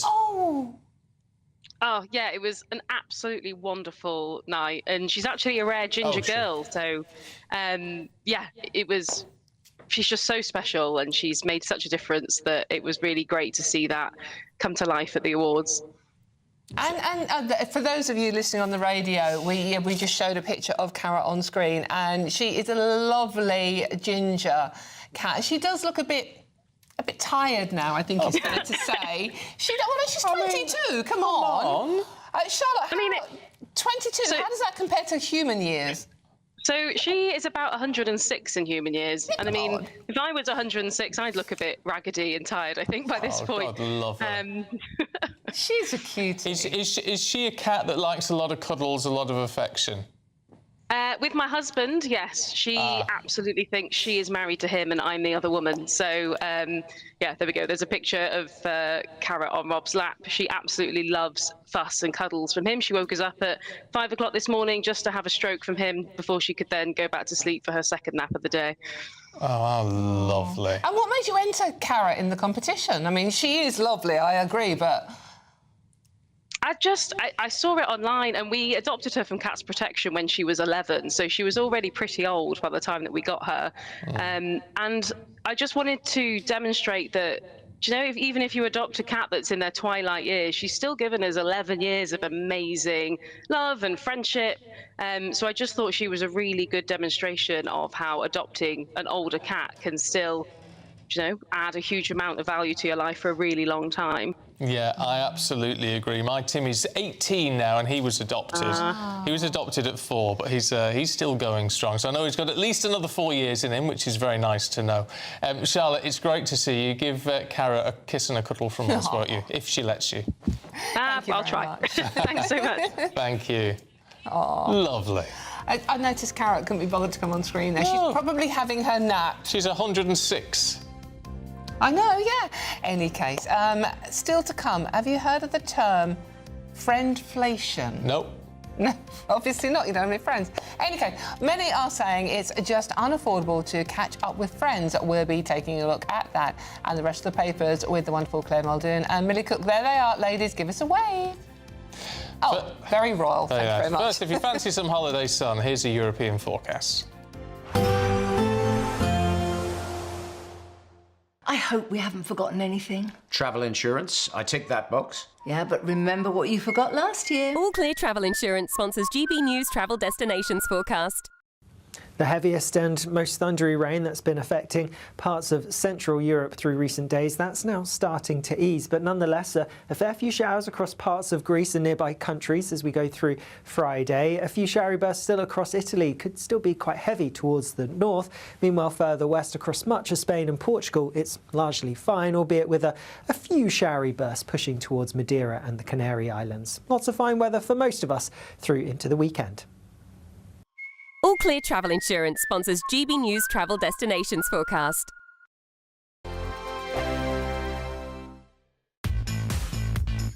5 hosts, 5 opinions, 5 fearless debates, 5 unfiltered takes on the day's news. 5 reasons not to be anywhere else on Saturday night. This is the Saturday 5. You got me. You got me good there. Britain's biggest Saturday night TV show. It's not a bad brand. Yeah. Uncensored. Very, very racy tonight. On the unpredictable. What does she say? Can you translate it for us? And always entertaining. And how can a country go from being led by William Wallace to Saturday nights from 6 p.m. only on GB News. The People's Channel. Britain's news channel. You're going to want to stay tuned, trust me. Good afternoon, Britain. Weekdays from midday. There's a big change in the age of parents, so first-time parents are getting older and older. There's been a significant increase in the number of men over 60 becoming fathers, a 15% increase in just 1 year, and an increase in the number of babies born to foreign parents. But what's really, really concerning is that what's called the total fertility rate, that's the average number of babies that each woman has over her childbearing life, has gone down again, and it's now at a record low, just 1.41 children on average per woman, and of course we need about 2.1 to have a stable population. Now, a lot of people think, well, why don't we want the population to decline? We've been warning about burgeoning population for 50, 60 years now, but I think the really important factor to consider here is it's not really the overall size of the population that matters so much as the proportion of young to old, because that is what we need in order to have enough people working, enough people paying taxes to support people who are retired, to support people who are sick. And that is going down and down and down with huge economic consequences. Do the figures divide it so that they can say whether the children are of African heritage or of this or of that? Does it tell you those sorts of statistics as well? And if so, what are the... What are they? Yes, so we know the nationality of mothers who give birth. And in terms of foreign mothers, the greatest number of babies are born to women of Indian and Pakistani heritage. So they are the biggest numbers, the biggest nationalities. But I think what's really important to note is that even with the huge and unpopular levels of immigration that we've had, even with those levels, the birth rate is still falling and the ratio of young to old is still going down. GB News, the People's Channel. At GB News, we love to hear from you, our loyal community. So drop us a line at gbnews.com/yoursay. There you can talk to each other and also to the presenters live on air. gbnews.com/yoursay, because GB News is your channel, Britain's news channel. Oh, okay. OK, now an update from News Overnight as Danish airspace has been disrupted by drones, forcing Aalborg Airport to close temporarily and prompting reports of drone activity at 3 other airports. Yeah, Danish Defence Minister described it as a hybrid attack by a professional actor but said there's no evidence of Russian involvement. It follows a similar drone incursion at Copenhagen Airport earlier this week, which did, of course, well, not surprisingly, spark speculation about Russia's role. We'll keep you up to date with that as we get the details through. OK. But now we're going to go through the papers, and it's Millie Cook and Claire Muldoon back with us, ladies. OK, who's going to kick off this time? Should we talk Morgan McSweeney? I guess we have to, really. The front page of the Daily Mail, isn't it? I think we ought to, and I really do think this is on the, you know, the start of the Labour Party conference, which starts on Saturday up in Liverpool. I think we really need to take this and actually drill it, and I think we need to find out what exactly was going on. Sue Gray was sent away from her post as Starmer's Chief of Staff not long into his tenure as PM. He then brought in Morgan McSweeney, who has had history. Who knew? It just seems to be scandal after scandal after scandal. But this one, I think, is so big that I think it has to be dealt with. It has to be brought up at conference. It has to be teased out. It has to be forensically tested as to the reasons why he did what he did. So, the Electoral Reform Committee has said, look, you had donations of £700,000 to Labour Together. Labour Together, when you were you were head of that company. You didn't declare it, they said. We told you in 2017 that you must declare any contributions. He declared them for 1 year and then nothing. And all of this money from donors from all across the country, even all across the world, who knows, it wasn't declared. Now, the Electoral Committee are not going to be happy with this because they have been brought in to it. They've been named as, you know, you were supposed to be in charge of this. You were supposed to be finding out where this money was coming from. You didn't. And then, lo and behold, Morgan McSweeney got promoted to Chief of Staff at number 10. Huge job. But where has he been advising the Prime Minister through all of the scandals over the past 12 months since tenure? Where is he? He's been very, very quiet, hasn't he? Funny that. Perhaps he knew this was coming. What do you make of it, Millie? I mean, to be fair, this is... I mean, the Electoral Commission have already fined Labour Together about £15,000 over this, haven't they? I mean, yeah, it's just, as Claire said, it's scandal after scandal. And I think it speaks to this growing concern that Labour is they've made a big song and dance about not being like the other parties. And I think what we've seen in government is a series of things that make them look very murky. And Morgan McSweeney, there's no separating McSweeney from Keir Starmer. He's so close to him. If McSweeney resigns, that massively weakens the Prime Minister. And having someone with these allegations against him right now, so close to the PM, just adds to this feeling that Labour really isn't doing anything different from other parties. And if anything, it's worse. And I think that it comes after weeks of turmoil. It's been worse than even the first few months, with Rayner going and Mandelson going. It's just a really bad look, especially going into conference when you've got the entire party together, all eyes are on Labour, and they now have these huge questions to answer over someone who's completely at the centre of Starmer's entire operation. Yeah, OK. Well, let's just tell you what Labour Together have said. They say Labour Together proactively raised concerns about its own reporting of donations to the Electoral Commission in 2020. An investigation with which Labour Together fully cooperated was completed in 2021. The outcome was made public.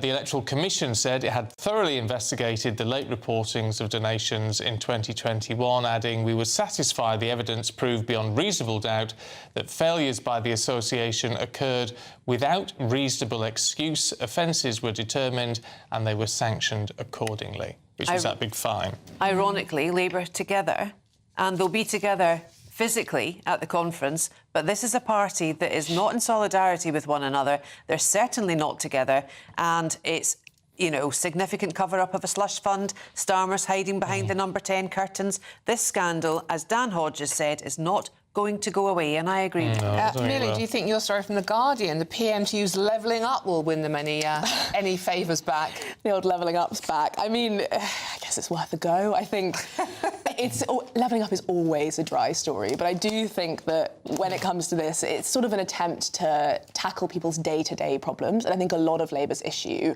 aside from the scandals, is that people just don't feel better off under this government. And I think that they promised to sort of make people feel better off, the country will look better, they'll have more money in their pockets.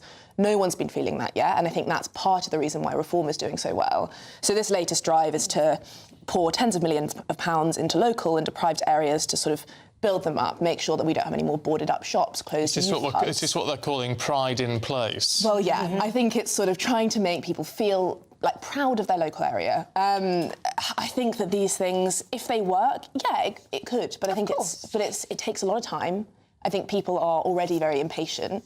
And in order to genuinely feel that transformation, that's not going to happen overnight. But it's a very conservative, with a small C and a large C, pledge, really, to put everything locally, to serve locally, local authorities. Remember Thatcher? She was a great advocate of sending the power locally so people had the local needs. And I think this is, again, it can be framed as another way that Labour are trying to reach the disenfranchised old Labour voters who are now voting reform to actually say, we've got a way, we're going to implement Gove's levelling up strategy, we are going to help you, locals to get new powers to seize boarded up shops. I mean, you only need to look at high roads now and you will see the dearth of actual independent retailers. They're all full of tanning shops, barbers or estate agents. Get rid of them.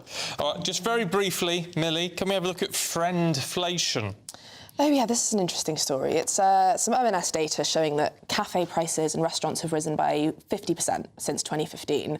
So basically saying that people's socialising efforts are massively going up in price. And I definitely notice it every time I go to the shop or a restaurant or for dinner. It's a much more expensive thing than it used to be. And it's also interesting that it's saying that people's habits of how they go out have changed, partly because of lockdown. So we've all become a bit more antisocial. So we're going out a lot less. But when we do go out, we spend a lot more. Having a splurge.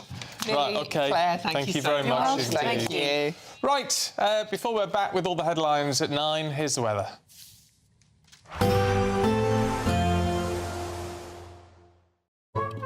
Today's outlook: cool, calm and completely horizontal. Boxed Aircon sponsors the weather on GB News. Good morning, I'm here with your GB News weather update coming to you from the Met Office. Another fine day for many of us today. In fact, there could be more sunshine on offer than we've seen through some recent days, albeit with a bit of a breeze towards the southeast and also the far northwest. Otherwise, generally light winds and, like I said, lots of sunshine, lots of blue sky, just a little bit of cloud bubbling up here and there. With the sunshine, where you get it, it is going to feel relatively warm. Temperatures peaking in the high teens, possibly even just about scraping into the low 20s Celsius, obviously feeling a bit fresher towards the southeast and northwest where we have that brisk breeze. Later on as we go through this evening, staying largely fine. There's some clouds nearby to the far northwest of Scotland, but not really expecting that to make much headway in, so really it's going to be a dry end to the day across Scotland with some late sunshine as well. A similar story across much of Northern Ireland and across the bulk of England and Wales as well. Some late sunshine here, albeit with a little bit of cloud perhaps pushing across parts of Lincolnshire and some thicker cloud around Kent. Maybe one or two showery bursts mixed in with this as well. Then as we go overnight, a little bit more patchy cloud will come in from the east at times. Most places though staying dry with clear skies, and similar to recent nights with the clear skies and mostly light winds, again we're going to see our temperatures taking a bit of a drop. Towns and cities, yes, generally holding up in the mid to high single figures, but away from the more built up areas, temperatures will drop close to, if not a little bit below freezing. So a fresh, chilly, maybe even frosty start to the day for many of us tomorrow. Then through tomorrow, more cloud coming in from eastern parts, and where it's thick enough, a few spots of rain here and there. Further west, staying dry, brighter and often quite sunny, but worth bearing in mind there is a band of rain out to the west of us. This is going to arrive in time for the weekend, so most of us will see a bit of rain on Saturday. Temperatures tomorrow, well, not quite as high as today because of the thicker cloud pushing in. Today's outlook: cool, calm and completely horizontal. Boxed Aircon sponsors the weather on GB News.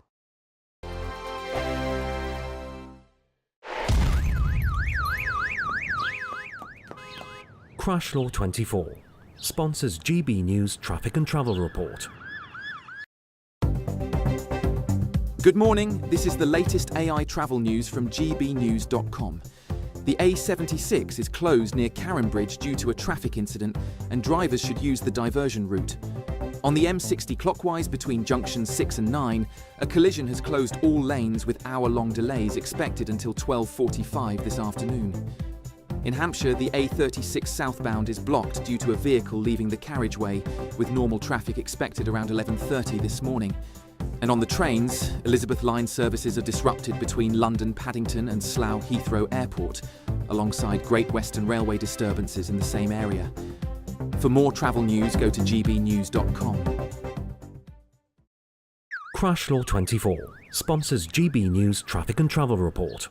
You could bank an incredible £30,000 in tax-free cash to spend however you like. And if that wasn't enough, you'll also get to drive away in this brand new motorhome. This brand new 2025 Burnham Primero could be yours. It comes with all the mod cons you'd expect from a vehicle worth over £74,000 and comfortably sleeps 4 people. This prize package is worth over £104,000. For another chance to win, text WIN to 63225. One entry costs £2.50 plus one standard network rate message, or text bonus to 63225. 5 entries cost £5 plus one standard network rate message. Go to gbnews.com/win. Entries start at £2.50. Call 0903 686 3232. Calls cost £2.50 plus your network access charge. Or post your name and number to GB16 PO Box 8690 Derby DE1 9TT. UK only. Entrance must be 18 or over. Lines close at 4 p.m. on the 31st of October. Please check the closing time if listening or watching on demand.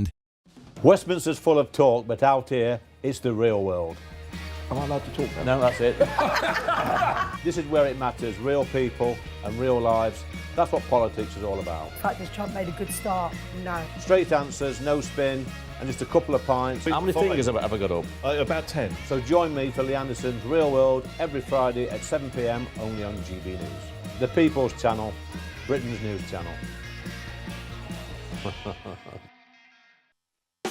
You want to know what's really going on in the corridors of power? Labour don't know what to do with you half the time, and that makes you quite lethal in the chamber. Get behind the headlines with Chopper's Political Podcast. Join me, Christopher Hope, as I sit down with the great and the good of British politics. We'll see where this ruling takes us. These are the stories shaping our nation. Chopper's Political Podcast, available now on all platforms. Listen in and stay ahead.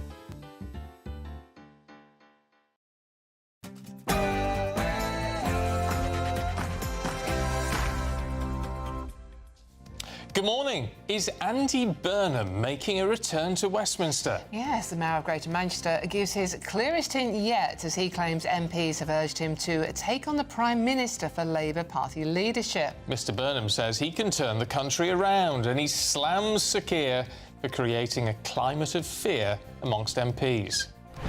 It gets worse for Labour. Andy Burnham, the Labour Mayor for Manchester, says that Keir Starmer's own MPs want him to replace the Prime Minister 2 days from the party conference in Manchester. And anti-ICE messages are found on bullets used in a shooting at an immigration centre in Dallas. An attack condemned by the FBI Director and Senator Ted Cruz. This needs to stop. Violence is wrong. Politically motivated violence is wrong.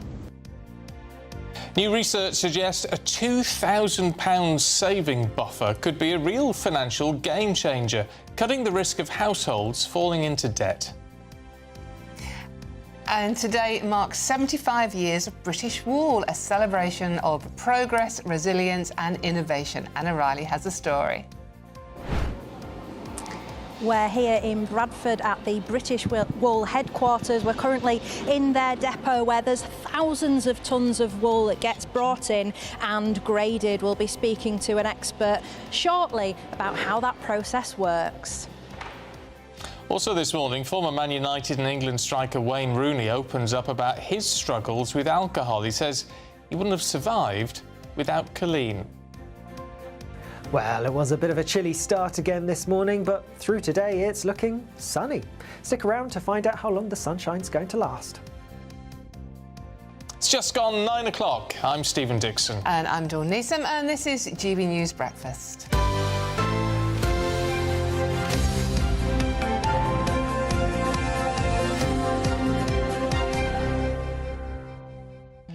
just wish I could smell where Anna Riley is. Okay. Because this smell. Personal thing with you and Anna? Oh, or yeah, just no, the fact but because she's surrounded by all that raw wool. Yeah. And it will be. I mean, it will smell very sheepy, but I like that because I'm from the country. I'm a farm boy. You are. It's your jumper being made there as well. Yeah. That fleece just to the back there. Oh, here we've got a live shot for you from that warehouse. Look at all that. that. That's your jumper. That one there. It's beautiful. I just think it's beautiful. It's so beautiful. I want to see a proper sheep. Well, Anna needs a proper sheep there as well. I don't think they take the sheep there to be shorn. No, but it'd be good to have a bit of live. Oh, we've had a cat today already. Yeah. I just think it'll be fantastic. What a great place to be. Oh, she gets to all the best places. I love all of that. Should we talk something equally woolly? British politics. Yeah. See what I did there? GB News political editor Christopher Hope. Christopher, the Labour Party, another day, another front page they're not going to like.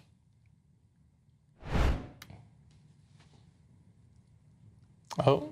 Here we've got Andy Burnham, who's the Labour mayor for Manchester. He's saying that Labour MPs want him to stand. Extraordinary, as I say, 2 days out from the Prime Minister going north to Manchester to the hometown, the home turf of Andy Burnham, and the mayor there is saying that his own MPs, Keir Starmer's own MPs, want him to try and replace him. It's almost a Game of Thrones-esque drama to be played out on GB News over the next 5 or 6 days. Andy Burnham there telling the Telegraph, telling Tony Diver at the Telegraph that he thinks he's got a broad Manchester manifesto to pick the party up in the polls. More council tax on those living in the South East, £40 billion more on new council homes, income tax cuts, a new top rate for the highest earners of 50%.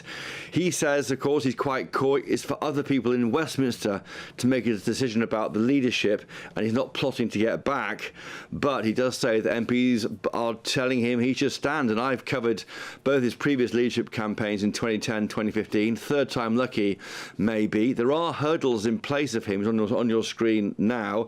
He's got to resign as the mayor of Manchester, find a seat to win for Westminster. That's difficult given how strong Reform UK is, particularly in the Manchester region, and then get 80 MPs to nominate him. So in a sense, this is a kind of conversation about leadership which MPs know there's a long way to go to get Burnham into that role. It's a way to express, I think, disaffection with Sir Keir Starmer by picking out an individual who is obviously a strong candidate but nowhere near on the pitch. It's like someone saying to you, Steve or Dawn, if you're in the stands at West Ham, Dawn, you can go and win the FA Cup final for West Ham in 5 months' time. You're a long way from doing that, aren't you? In the same way Andy Burnham isn't on the pitch.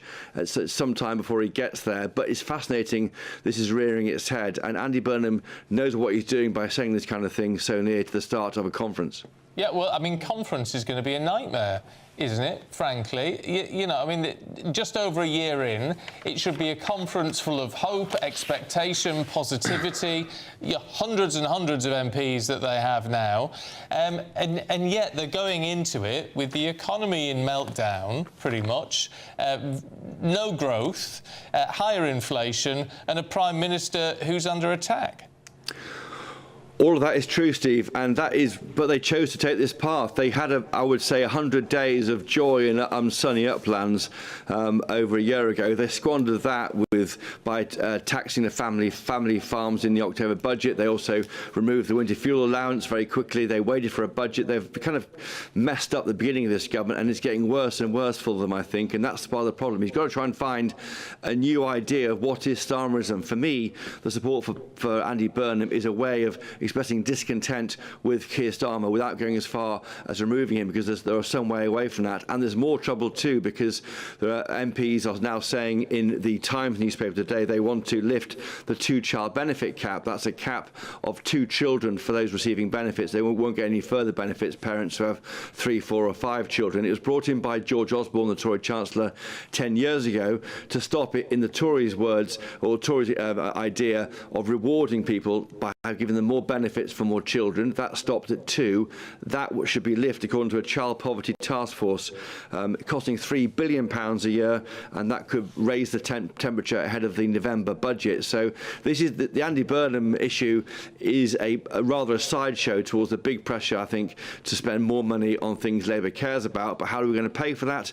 probably through more taxes, borrowing, and maybe cuts elsewhere. So a very, very difficult autumn, and a definitive, I think, a defining budget for Rachel Reeves and Keir Starmer in November. Chris, before we let you go, can we ask you about reform? Because we know that Nigel Farage and Richard Tice have been to the Bank of England this morning to meet the Governor, Andrew Bailey, to demand a slash in interest rates. This is what Mr Farage had to say. The city, for centuries, has existed, has moved forwards with innovation, seeing new products, being at the front of a line, and here we are with a massive global development in cryptocurrencies, digital assets, stable coins, and it seems to me the bank are turning their back on it completely. It's madness. But do we know what reaction there's been from the BOE? Not yet. The meeting's going on as we speak. We have a reporter outside who will be asking Nigel Farage for questions, asking what was discussed there. He mentions there cryptocurrencies. That is a new way of investing, a new way of spending money. It's quite complicated for many people to understand. It's not regulated properly by the Bank of England. That's the point which Nigel Farage is making. He says that many other people, very well-off financial speculators, are making money off cryptocurrencies, but the Bank of England says it won't support crypto products. That is a mistake and a miss by the Bank of England, and Nigel Farage is going into the bank to say that to them. Also, there could be pressure on the bank to try and cut interest rates. We do know inflation is going to go up by a third next year. That's worrying a lot of people. The Bank of England is nowhere near hitting its 2% inflation target. That's also a worry. And with him there was Richard Tice. I should say this is a party with just 5 MPs and no shadow chancellor. It shows how far reform have come in a year to get a meeting with the governor of the Bank of England. OK, Christopher, thank you very much. And we are staying with politics. We'll be speaking to Housing Secretary Steve Reed. But first, it's time for the Great British Giveaway. And there's still plenty of time for you to become our biggest winner to date. Here's all the details you need. You're not going to want to miss our greatest Great British giveaway so far. You could bank an incredible £30,000 in tax-free cash to spend however you like. And if that wasn't enough, you'll also get to drive away in this brand new motorhome. With thanks to Marquis Leisure, this brand new 2025 Burnham Primero could be yours. It comes with all the mod cons you'd expect from a vehicle worth over £74,000 and comfortably sleeps 4 people. This prize package is worth over £104,000. And remember, if you can dream it, you can drive it away. For another chance to win, text WIN to 63225. One entry costs £2.50 plus one standard network rate message. Or text BONUS to 63225. 5 entries cost £5 plus one standard network rate message. Go to gbnews.com/win. Entries start at £2.50. Call 0903 686 3232. Calls cost £2.50 plus your network access charge. Or post your name and number to GB16 PO Box 8690 Derby DE1 9TT. UK only. Entrants must be 18 or over. Lines close at 4 p.m. on the 31st of October. The winner will be contacted live on GB News, week commencing 10th November. Please check the closing time if listening or watching on demand. Good luck.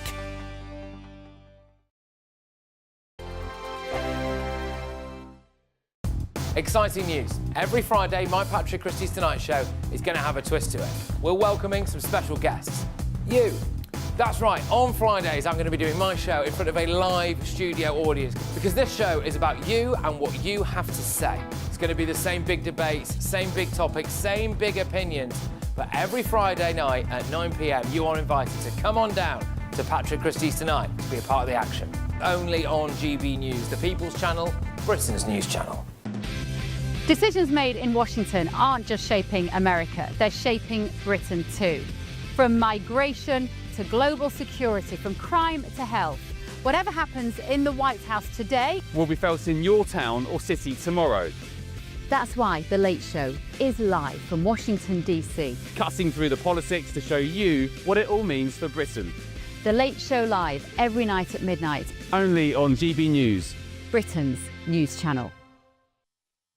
You want to know what's really going on in the corridors of power? Labour don't know what to do with you half the time, and that makes you quite lethal in the chamber. Get behind the headlines with Chopper's political podcast. Join me, Christopher Hope, as I sit down with the great and the good of British politics. We'll see where this ruling takes us. These are the stories shaping our nation. Chopper's political podcast, available now on all platforms. Listen in and stay ahead. From the school run to the home run, watch a new show for all of Britain. So he can say whatever he wants. A straight-talking show where all voices are heard. And, you know, when are we going to stop talking about smashing the gangs and actually do it? With the stories that matter from every part of our country. There's a bit of a crash landing there for your Chancellor. Bold, fearless and standing up for you. That's me, Martin Daubney, 3 p.m. till 6 p.m, weekdays, here only on GB News. The People's Channel, Britain's news channel. Britain was once the envy of the world. But look around. A nation that no longer knows what it is or where it's going. A country that's broken. How do we fix Britain? How do we bring it back? Friday night with Matt Goodwin at 8 p.m. Only on GB News. At GB News, we love to hear from you, our loyal community. So drop us a line at gbnews.com/yoursay. There you can talk to each other and also to the presenters live on air. gbnews.com/yoursay, because GB News is your channel, Britain's news channel. Join me, Nana Akwe, for an informative, interactive news programme with a difference. It's fun. No, he didn't say that, Dave. I'm so surprised. I think there's an element of truth to that. Join me from 3 p.m. every weekend, only on GB News, Britain's news channel.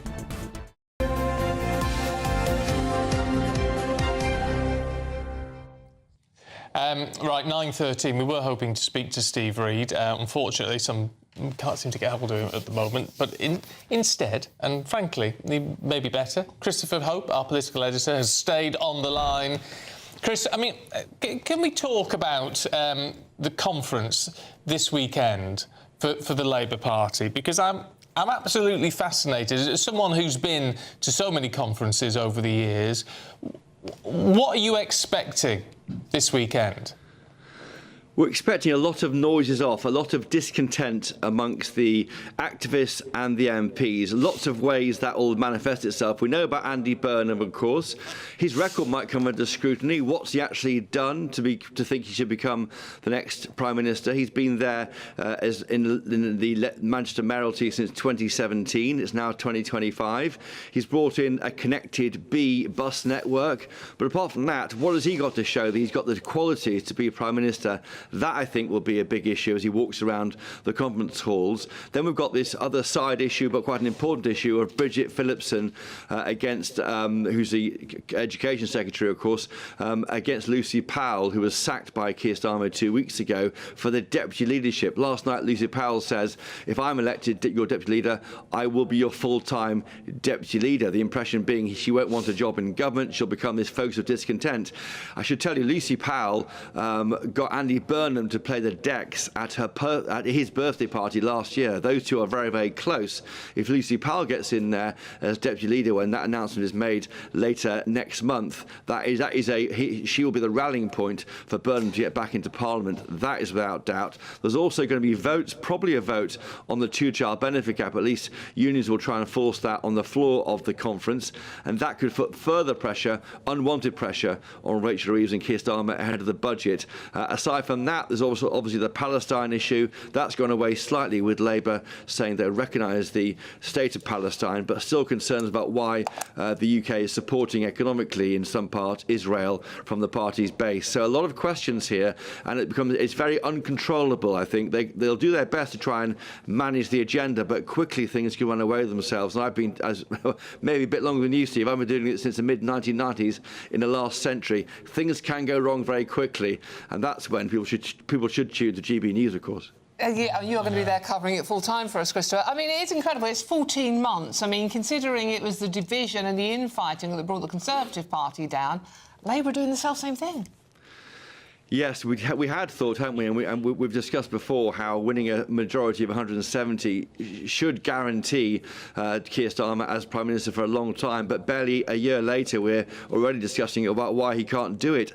I do think if you step back and look at this, the last government did spend £400 billion on COVID, on the Ukraine energy shock, and that needs to be paid for. So whoever won power in the back half of this decade would have to look at ways of raising money for taxation and spending and borrowing, but that doesn't make it any easier. They're in charge and people aren't happy, but they've got a very difficult hand to play. OK, Chris, thank you very much indeed. Catch up with you, of course, later. Now, today marks 75 years of the company British Wool, owned by 35,000 sheep farmers across the nation. Yeah, and for the past 7.5 decades, British Wool has stood at the very heart of the UK's wool industry, supporting farmers, promoting the value of wool and championing sustainability. Not sure they're British sheep, actually. No, it looks very Scandinavian. Looks very Scandinavian, yes. Anyway, it's produced 2.5 billion kilograms of fleece since it started, so they're celebrating this milestone. And British Wool are opening their doors for a behind-the-scenes look at where the UK's wool journey begins. So, right there, in the thick of it, as it were, in Bradford, is our Yorkshire and Humber reporter, Anna Riley. Morning, Anna. Good morning. You join us from the British Wool depot here in Bradford. You can see just behind us the scale of the operation that goes on here. So all this wool is brought in by different farmers, whether it's dropped off at different areas and then brought in by hauliers, or local farmers can come and drop off the wool direct. There's just thousands of bales behind us here.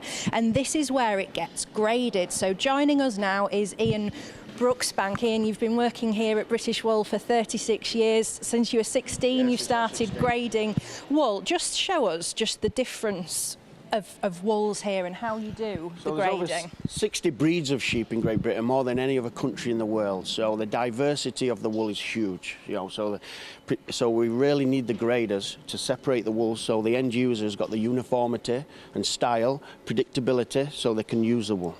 You know, we split wool into 6 main types of wool. So we've got fine, medium, cross, luster, hill and mountain. And a split across here is the 6 different types. You can really see the diversity. You've got the spongy, soft, down types, which are good for bedding, things like that, pillows. You move up to the medium type, which still has a certain amount of downs wool in there, but it's a bit of a longer staple. You've got the cross, the really tough, hard-wearing, and really good for a carpet blend. We've got the Blueface Leicester now. The luster category is the finest micron wool that British Wool has. It looks fine there to the touch. So what would you And use this for? That would be for fine knitwear. So micron is the diameter of a single strand of wool. The lower the micron, the finer and silkier against your skin. The higher the micron, you know, it needs for over the top clothing. Then you've got hill wool, which starts to produce kempi fibres, so they're almost identical to hair. And then we've got the mountain types, which are really long, coarse, lashy. So what would you use really that for? harsh. Well, that could go into maybe a bit of a carpet blend, inside of bedding, insulation, things like that. So all the wool can be used. There's no wastage in British wool at all. And how unique are we here in Britain with all these different types of wool that we've got compared to other places in the world? How unique is it here, having British Wool, having this depot where it can all be brought in and then you auction it on after you've graded it So on there's 8 behalf depots across the UK. There's so many collection centres, intermediate centres, so it's really easy for the farmer to get their wool to a collection centre or intermediate centre and then get brought into the depot. There's 8 depots across the UK. This depot handles around 3.5 million of the total that British Wool handles. So And you were saying, weren't you, when other areas abroad, the wool actually gets wasted because there's not the amount that gets brought together to then put it onto mainly across Europe, you know, that's similar. That's why British Wool is so good. But British Wool is certainly it's needed because the uniformity and style that you need to be able to, for the end user, can only be created by those wool graders over there. And here in Bradford as well, it's an industrial hub that then goes on to use this wool and put it into all different types of products. All different types across the bedding, the carpets, the insulation, the fine knitwear. Yeah, we have across the network, we have the biggest and best range.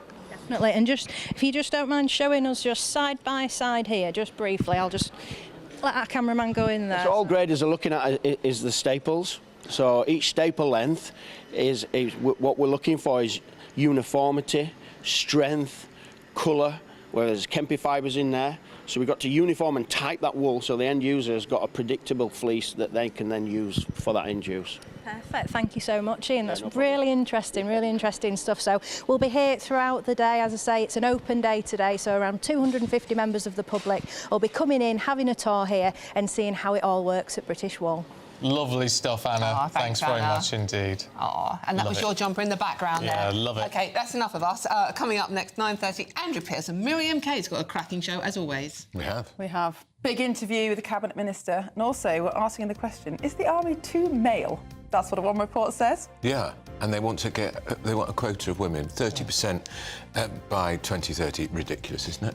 We do agree that it's ridiculous. So here's some weather.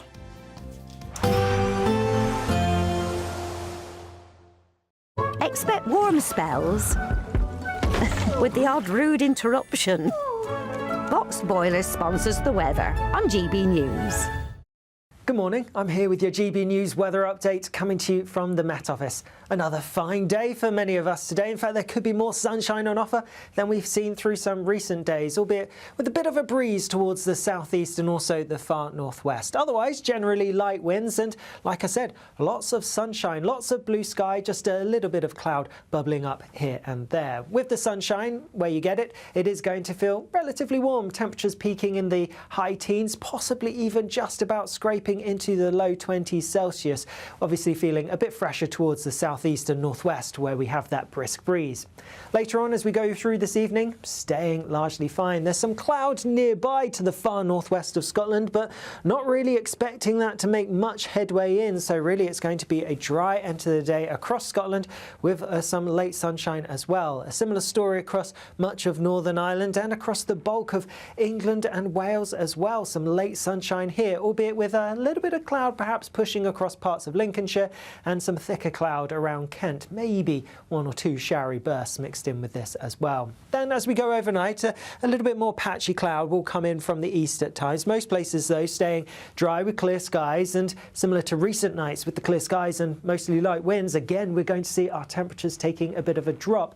Towns and cities, yes, generally holding up in the mid to high single figures, but away from the more built up areas, temperatures will drop close to, if not a little bit below freezing. So a fresh, chilly, maybe even frosty start to the day for many of us tomorrow. Then through tomorrow, more cloud coming in from eastern parts, and where it's thick enough, a few spots of rain here and there. Further west, staying dry, brighter and often quite sunny, but worth bearing in mind there is a band of rain out to the west of us. This is going to arrive in time for the weekend, so most of us will see a bit of rain on Saturday. Temperatures tomorrow, well, not quite as high as today because of the thicker cloud pushing in. Expect warm spells with the odd rude interruption. Box Boilers sponsors the weather on GB News.